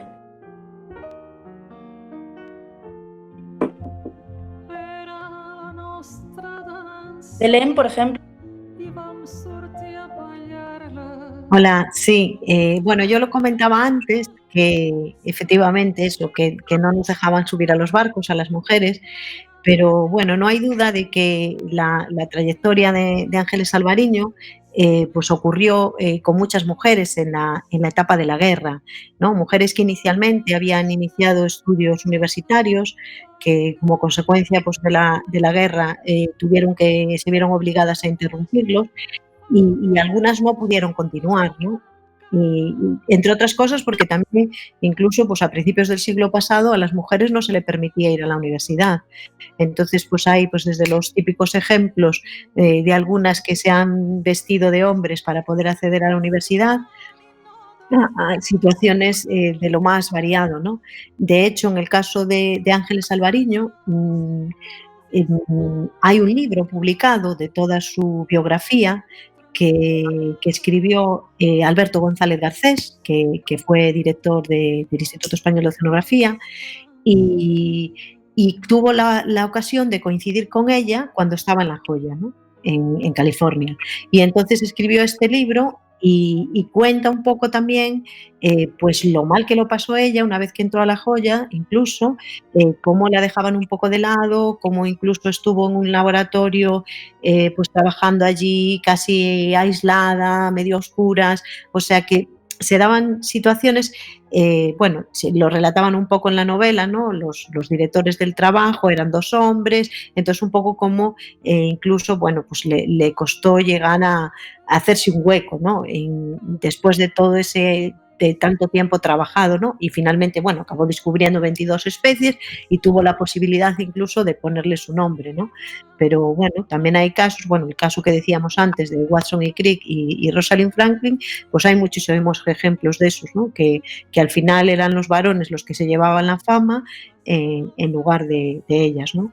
Y eso, bueno, pues históricamente sí que ha ocurrido. Yo creo que afortunadamente hoy en día esto no ocurre tanto, aunque bueno, sí que hay datos que dicen que hay cierto sesgo en las evaluaciones, por ejemplo, a la hora de publicar un trabajo científico, pues hay datos que dicen que los firmados por varones tienen más posibilidades de éxito que los firmados por mujeres, e incluso hay un estudio que salió recientemente que decía que durante la etapa del confinamiento los varones publicaron mucho más que las mujeres, porque bueno, pues durante ese periodo ellas tuvieron más, bueno, más dedicación, digamos, a las tareas del hogar, ¿no? Al cuidado de hijos o bueno, las típicas tareas de familia, ¿no? Digamos. Y bueno, pues eso sigue existiendo hoy en día, ¿no? Afortunadamente no es igual, pero bueno, no sé si... Si alguien más quiere intervenir, es un espacio abierto o pasamos a lo siguiente. Porque, por ejemplo... Pues yo a lo mejor en este punto, ahora sí quería intervenir respecto a eso, por lo que has comentado sobre, por eso, en este periodo de COVID, que se ha vuelto a ver que realmente son las mujeres las que acaban teniendo todo el peso del trabajo de la familia, del hogar, de los niños. Yo no tengo familia, no tengo hijos, quiero decir, entonces para mí ha sido relativamente fácil, pero creo que es importante que desde el núcleo familiar, en todos los núcleos familiares y sobre todo el trabajo muy importante es el de las mujeres, que tienen que hacer que realmente la familia en la que están, sean investigadoras o no, que haya esa igualdad en general para poder trabajar, porque no tiene lógica que ahora hayan seguido siendo mucho más productivos los hombres desde el punto de vista científico en casa trabajando que las mujeres en casa trabajando. Y la única diferencia básicamente ha sido eso, el cuidado de la familia, que sigue estando mayoritariamente y todo el peso sobre las mujeres. Y creo que es un tema bastante importante a tener en cuenta. Fíjate, en la obra le decía también, en este caso le decía al marido, ¿no? Decía, es tu hija, ¿no? Cuando hace algo mal es tu hija, es decir, eres tú la que te tienes que encargar de educar a la hija, ¿no?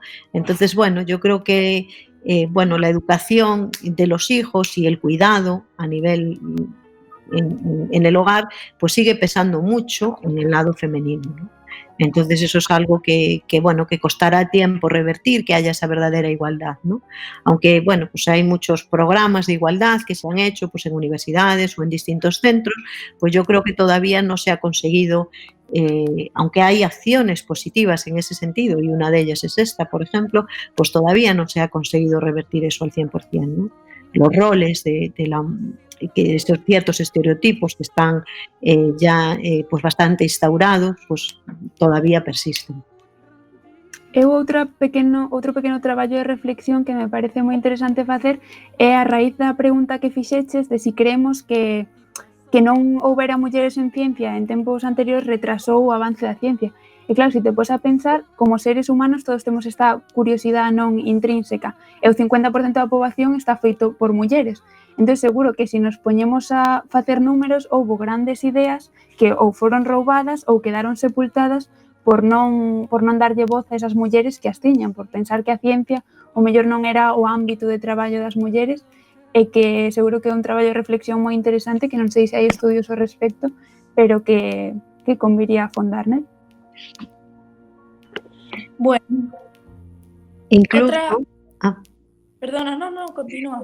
No, incluso eso, pues por ejemplo, antes comentaba también Marisol Soengas en su trabajo, decía, bueno, un estudio que se ha hecho con ratones, ¿no? Y yo me pregunté, ¿machos o hembras, no? Porque hay una cosa que está claro, antes, por ejemplo, pues los estudios de osteoporosis, por ejemplo, se hacían solo en mujeres, ¿eh? Suponiendo que los varones no podían tener osteoporosis, ¿no? Y como esos hay muchísimos ejemplos que sí que se han dado, ¿no? Entonces, realmente necesitamos tener esa componente de la investigación y el estudio o el avance en el ámbito femenino, no solo en el ámbito masculino, de determinadas enfermedades o de determinados aspectos que en un principio se creían que eran exclusivamente de mujeres o que eran exclusivamente de hombres, ¿no? Entonces, hace falta esa diversidad y también la diversidad de pensamiento, ¿no? Está claro que si prescindimos del 50% de la población aportando sus ideas y aportando su conocimiento, estamos minusvalorando y minimizando el conocimiento científico que se pueda tener. Y sin duda, pues en aquel entonces la ciencia vetada totalmente a mujeres, pues claro que estábamos limitando una faceta muy importante, ¿no? Una faceta de pensamiento y de aportación de ideas y de conocimiento. Hablamos de la discriminación de científicos, científicas, de hombres a mujeres, pero también resulta que todas las científicas, haciendo repaso que hemos sacado en este programa, eran de clase media alta, bastante alta en general. Y estamos analizando si eso puede beneficiar o perjudicar a la hora de llegar a realizar una investigación, porque, por ejemplo, en los tiempos convulsos en los que estaba Alvariño, que probablemente no habría podido ir a la terminar la carrera en la universidad si no hubiese sido de una familia muy acomodada. ¿Alguien quiere venir? Hombre, yo creo que ahí la clave es mantener y que sigamos teniendo una universidad pública, ¿no? Es decir, yo, bueno, pues como parte de esa universidad pública, como un miembro dentro de esa universidad pública, me gusta abogar por eso, sobre todo, es decir, que haya una universidad a la que puedan acceder todo el mundo, con becas, como hay hoy en día, y con acceso que no dependa de la clase social donde se cree una persona o donde se haya nacido una persona, ¿no? Entonces yo creo que esa es la clave para dar esa continuidad, y el hecho de que tengamos, bueno, pues hoy en día en España tenemos 50 universidades públicas, pues permite que haya que no haya esa interrupción, digamos, y que independientemente de la clase social en la que hayas nacido, que la gente que vale y que tiene valía pueda continuar. Y esa es una de las claves fundamentales, ¿no? De nuevo volvemos a lo mismo, es decir, por parte del Estado hay aspectos en los que hay que apoyar, es la educación y la sanidad, ¿no? Que son dos aspectos claves que hay que financiar. Y en educación entraría también la investigación, claro.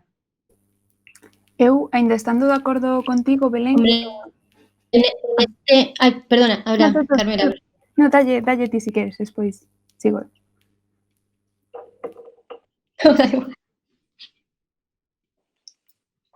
Ahora, Carmela, non te preocupes, ahora tú. Vale, pois unha cousa que quería resaltar, que non é un pensamento meu, é por darlle voz a outras miñas compañeiras Carmen Majano, que fai comigo a canle de divulgación, ela sempre di que, claro, cando nos preguntan sobre este tipo de temas, a nós, que xa chegamos hasta aquí, quizáis por privilexios que damos por sentado, pois o privilexio da conexión a internet, o privilexio de ter tempo a estudiar e non terte que poñer a traballar nunha idade moi cedo. Quizáis a quen lle habería que facer esas preguntas é a quen se quedou un pouco fora do sistema, a quen tivo que empezar a traballar moi novo e non poido seguir nunha educación superior, ou a quen tivo unhas trabas que a nós nos parecen invisibles porque non as vivimos.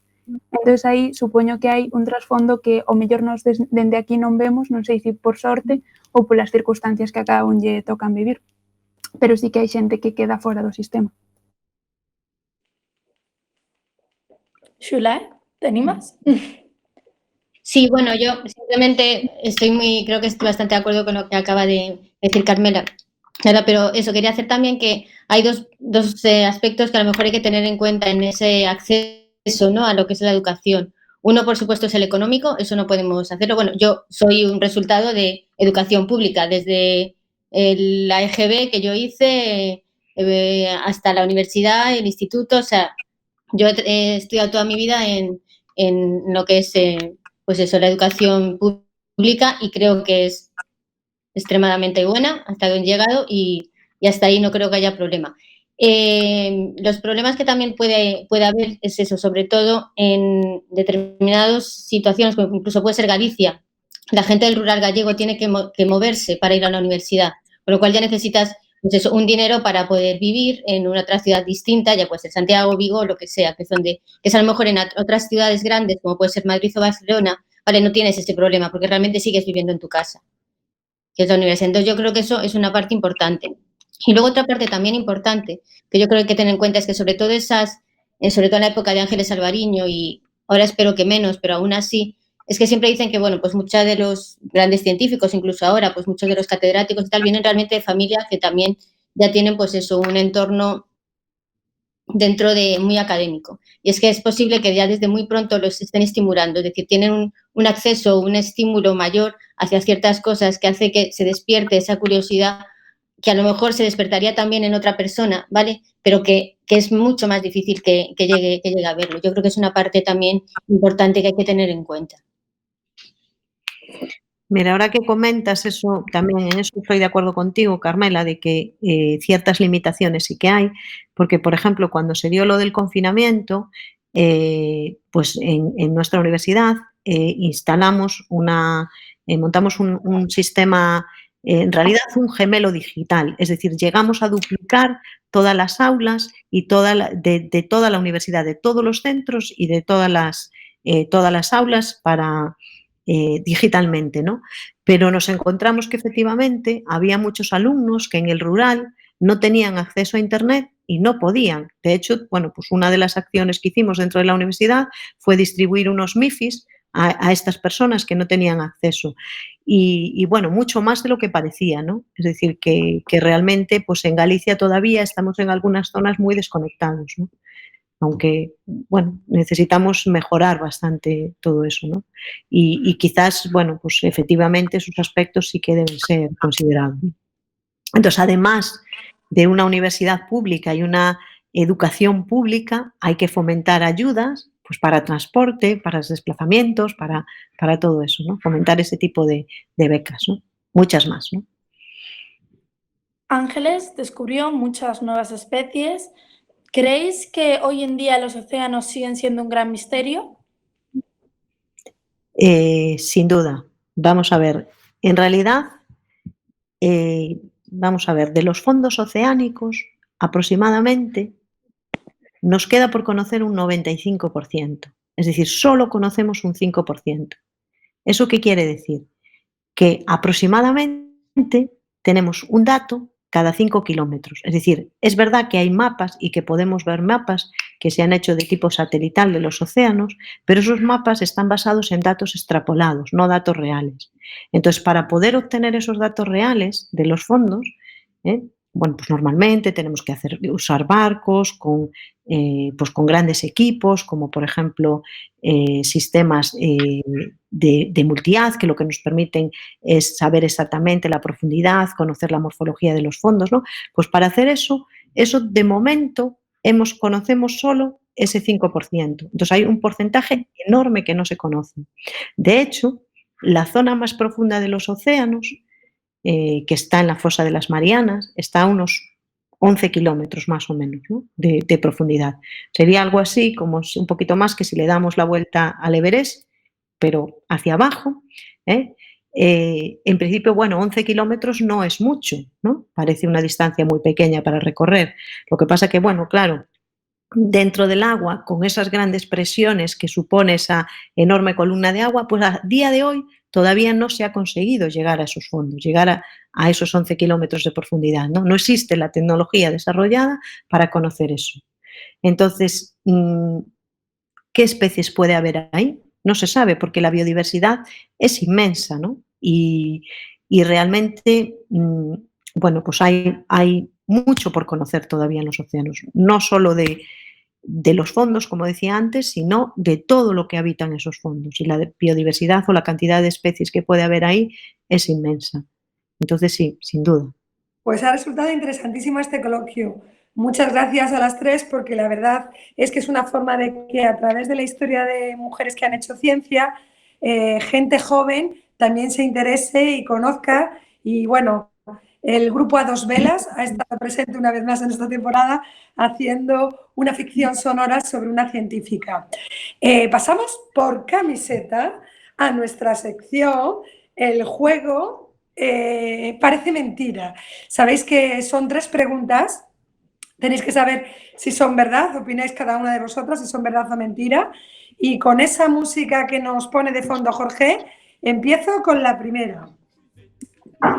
Chan, chan, chan. A ver, los perros que se entrenan para detectar el coronavirus aciertan el 100% de las veces. Según un equipo de investigación internacional dirigido por Dominique Grandillon, en la Escuela Nacional Veterinaria de Oxford de Francia, que ha estado entrenando perros para detectar rastros del nuevo coronavirus, el SARS-CoV-2, en el sudor de las personas infectadas, la mayoría de los perros tiene una precisión absoluta. Ya están entrenando perros del coronavirus en países como Bélgica, Brasil, Chile o los Emiratos Árabes Unidos, que se emplean en varios aeropuertos. ¿Verdad o mentira? Belén, empieza.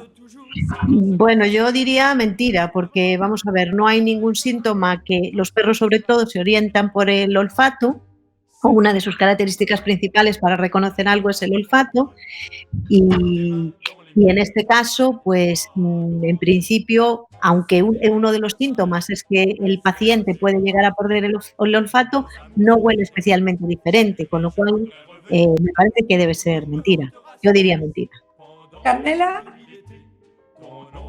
Eu tamén digo mentira porque dudo moito que un can sea capaz de detectar o coronavirus mediante os seus receptores olfativos. O sea, se non detectan ningún virus, porque terían que detectar o coronavirus? Non creo que estén preparados evolutivamente para iso. Bueno, Zulay, dime. Pues he de decir que yo el otro día hay algo parecido en algún sitio, o sea, la noticia me suena. Lo que pasa es que no la he leído en detalle, entonces no te sé decir. Con lo cual yo, solo por ser así un poco distinta, sin conocer y realmente no tener ni idea de cuál puede ser el mecanismo a través del cual los perros pueden detectar el coronavirus, voy a decir que es verdadero. Pues tienes razón, Zulay, aunque parezca extraño, es a través del sudor. Y cuando tenéis interés, paso con la noticia, pero también detectan otros virus. Cambian, hay modificaciones bioquímicas que tienen un olfato desarrollado y están entrenados para ello, se detectan, y además es un 100% de aciertos. Bueno, os la pasaré porque me interesa. Sí, moi interesante, porque non teña ni idea, verdad? De feito, vou te dicir, a segunda cousa é que sea o 100%, que eso é imposible que sea o 100%, ¿no? Claro, sobre la muestra que han hecho de personas, parece ser tengo el artículo completo, que incluso personas asintomáticas, pero que sí que tenían una PCR positiva, también lo detectaban. Por eso el 100%. Bueno, de momento Zulay, ganadora de momento de camiseta, pero quedan 2 preguntas, os podemos repescar. A ver, cada vez disminuyen más las personas alérgicas. Las alergias acompañan al ser humano desde que comenzó a ser su propia especie. Sin embargo, parece que es ahora, y no hace un siglo, por ejemplo, cuando más hablamos de ellas. Esto podría dar la sensación de que están aumentando. Las cifras parecen apuntar, sin lugar a muchas dudas, que cada vez hay menos personas alérgicas. Por si fuera poco, expertos de todo el mundo han comenzado a advertir que el cambio climático, lejos de lo que se pensaba, no influye en el aumento de la incidencia de esta patología. Quizá los nuevos avances en medicina y ciencia son la clave de este avance. ¿Qué opina Belén sobre esta pregunta, verdad o mentira? A ver, pues no sé muy bien qué decir, porque por un lado sí es cierto que quizás pueden estar disminuyendo, es decir, en el sentido que antes no se sabían o no se medían, no se detectaban, digamos, ¿no? Con respecto al nivel que había. Pero bueno, yo tanto como que el cambio climático no esté produciendo más alergias porque hay aumentos de temperatura, bueno, pues hay cambio en las condiciones ambientales y eso puede afectar. No sé qué decir. Voy a decir falso también, en general. Carmela? Parece que me copio de Belén, pero no, he estado pensando por outro lado. Eu diría tamén que é falso, porque eu creo que as alerxias sí que están aumentando exponencialmente polos datos que lín a última vez que tuve unha clase sobre alerxias, vamos.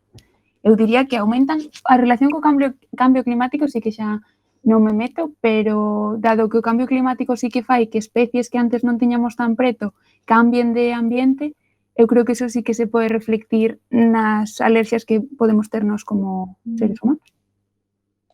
¿Y Zulay?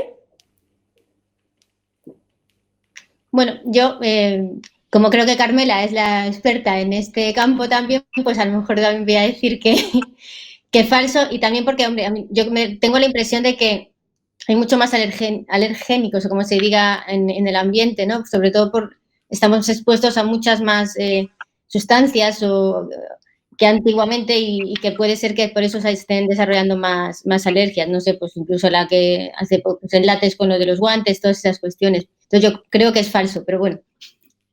Pues tenéis razón, esto es falso. Vamos. Y por último, las ostras abren y cierran sus caparazones sincronizadas con las fases de la luna.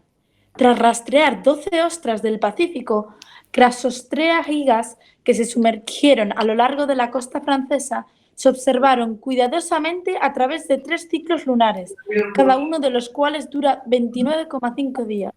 Utilizando electrodos, midieron la amplitud con la que las ostras abrieron sus conchas cada 1,6 segundos y luego compararon esos datos con datos sobre el ciclo de la luna. Descubrieron así que las ostras prestaban atención a las fases de la luna. A medida que la luna crecía o se llenaba, las ostras estrechaban sus conchas, sin cerrarlas nunca por completo. Y cuando la luna comenzó a menguar o retrocedió a la fase de luna nueva, volvieron a abrir sus conchas. ¿Qué creéis que es esto? ¿Belén? Bueno, la verdad que no lo sé exactamente, pero yo voy a decir verdad, porque lo que sí que es cierto es que bueno, hay muchísimos patrones en la naturaleza. En el caso de las ostras no lo conozco, para nada, pero sí que hay muchos patrones en la naturaleza que se reproducen con ciclos lunares, ¿no?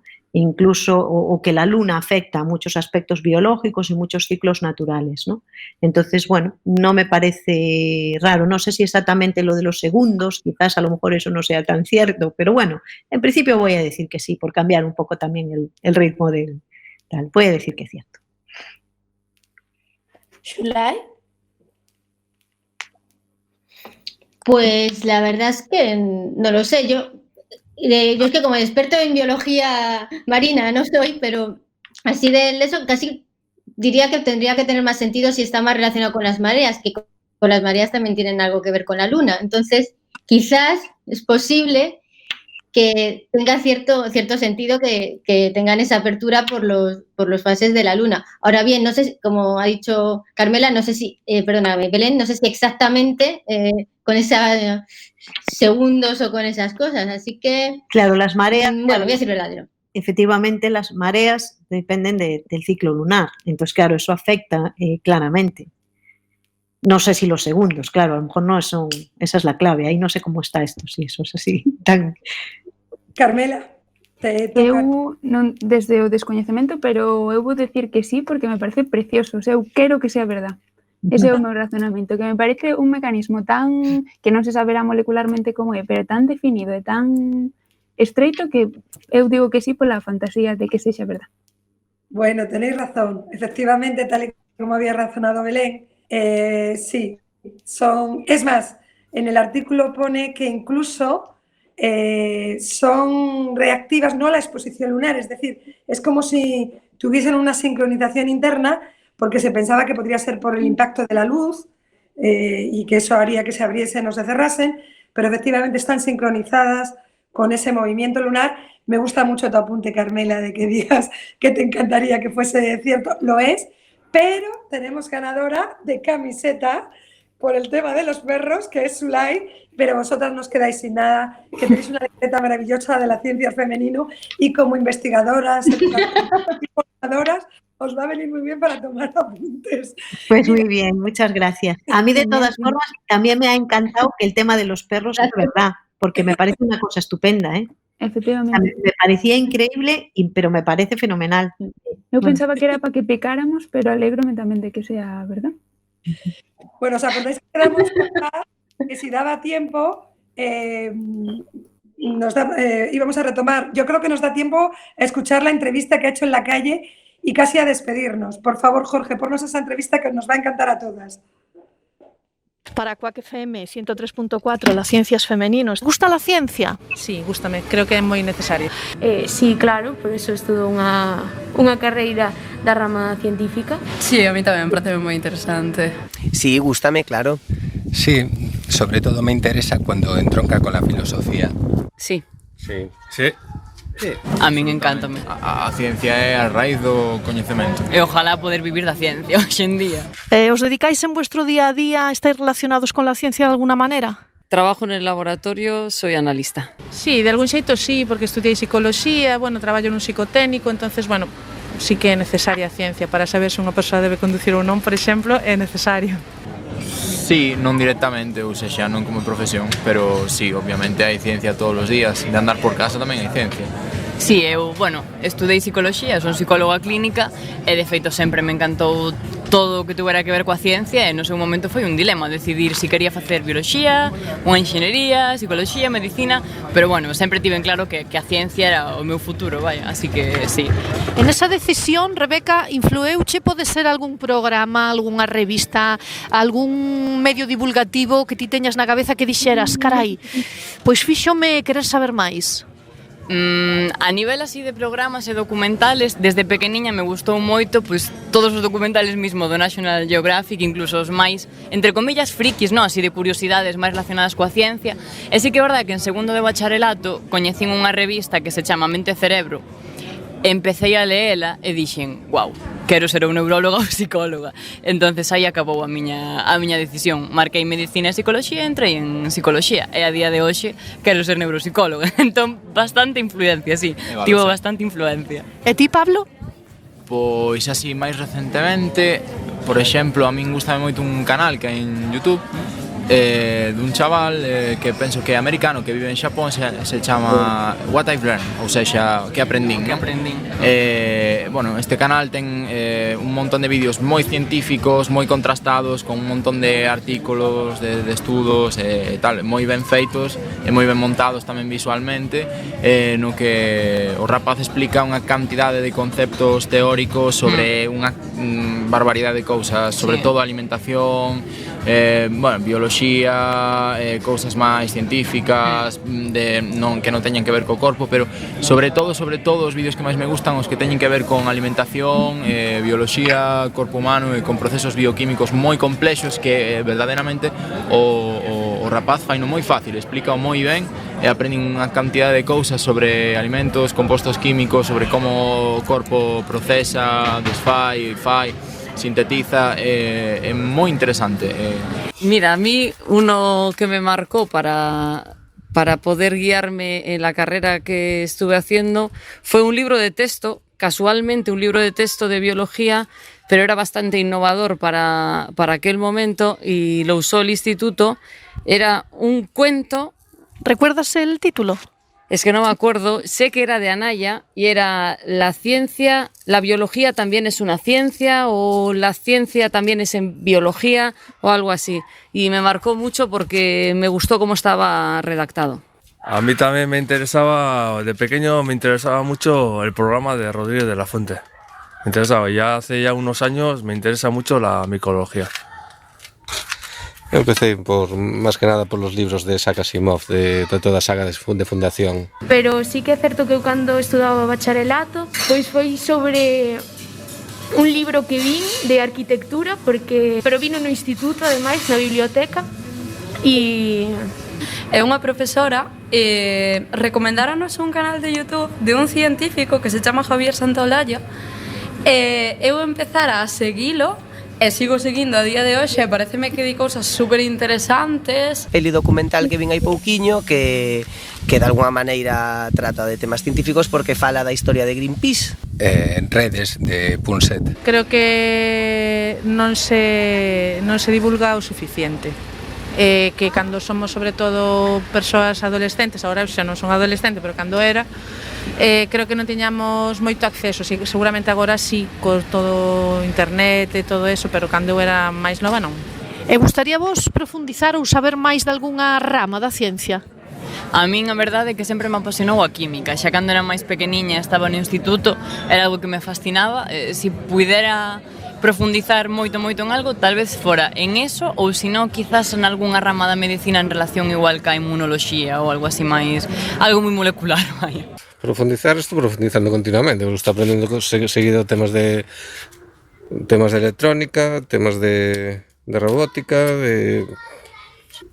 Entendo. O sea, non estou deixando nunca de leer e de estudiar, o sea que... Matemáticas. Que de algo que teña que ver co cerebro. Pues me gustaría saber más de física cuántica, en el sentido de cómo la mera observación incide en el comportamiento de la materia, como en el experimento de la doble rendija. Poderíasme argumentar por que a Terra é redonda? Non podería. E nada, porque o dixo Galileo. Kepler era das órbitas elípticas. Porque dixo Galileo, me gusta o argumento. Pues la verdad es que me pillas, como no tenga que ver con la oscilación de los planetas o algo así. El por qué es redonda es por la rotación de los planetas. Home, porque ser terraplanista está moi feo. A ver, eu diría que... Sería incorrecto ahora ser terraplanista. Sí, despois de tantos miles de anos, sí, por favor. Debería ser incluso un delito, despois de todo o que sabemos. Estamos falando da ciencia como estamos falando, ahora dicimos que a Terra xa, pois claro. mal. Pois eu diría que, a ver, no vacío que sería o espacio, pois cando unha cantidade de masa tan grande como é a Terra se xunta, termina facendo un centro de gravedade e a gravedade que fai facendo a forma. Non é perfectamente redonda, pero plana non é. Este centro é un núcleo en parte sólido, en algunhas zonas máis líquido, é un núcleo magnético, entón está constantemente atraendo, o que sería a masa alrededor deste centro a él. Por eso, se fose plana non tería ningún sentido, caeríamos para un dos lados, vaya. Pues este es el pulso que hemos encontrado en las calles, Ariana. Veréis que es muy importante, habréis escuchado ciertas épocas en nuestra vida, ¿no? En donde nos decantamos, donde cogemos el amor por la ciencia, que también es muy importante esos institutos, esos libros, esos profesores, ¿verdad? Y sobre todo, qué peso tan grande ha cogido y seguirán cogiendo los nuevos canales de difusión de los que Carmela sabe mucho, porque está colaborando un canal de YouTube, lo digo para que nuestros oyentes lo sepan, ¿verdad? Y tiene un blog de divulgación científica en donde quiere acercar la ciencia a la calle para que todos la podamos entender. Efectivamente, Paz, moitas gracias. Pois sí, estamos nos aí en Ciencia con Carmen, que empezamos, en outubro xa do ano pasado, pero démoslle máis forza durante este momento de pandemia, que notamos unha necesidade moi grande da xente por saber que estaba pasando co virus, que estaba pasando coa sociedade, ca inmunidade.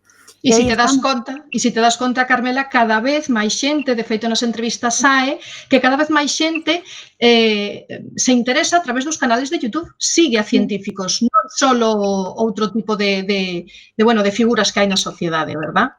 Ariana, se che parece, douche paso para que poidas despedir hoxe o programa. Me encantaría, de verdad, seguir hablando. Tengo miles de preguntas para vosotros, tengo un resumen maravilloso de lo que habéis dicho, pero, como siempre, el tiempo es el que manda.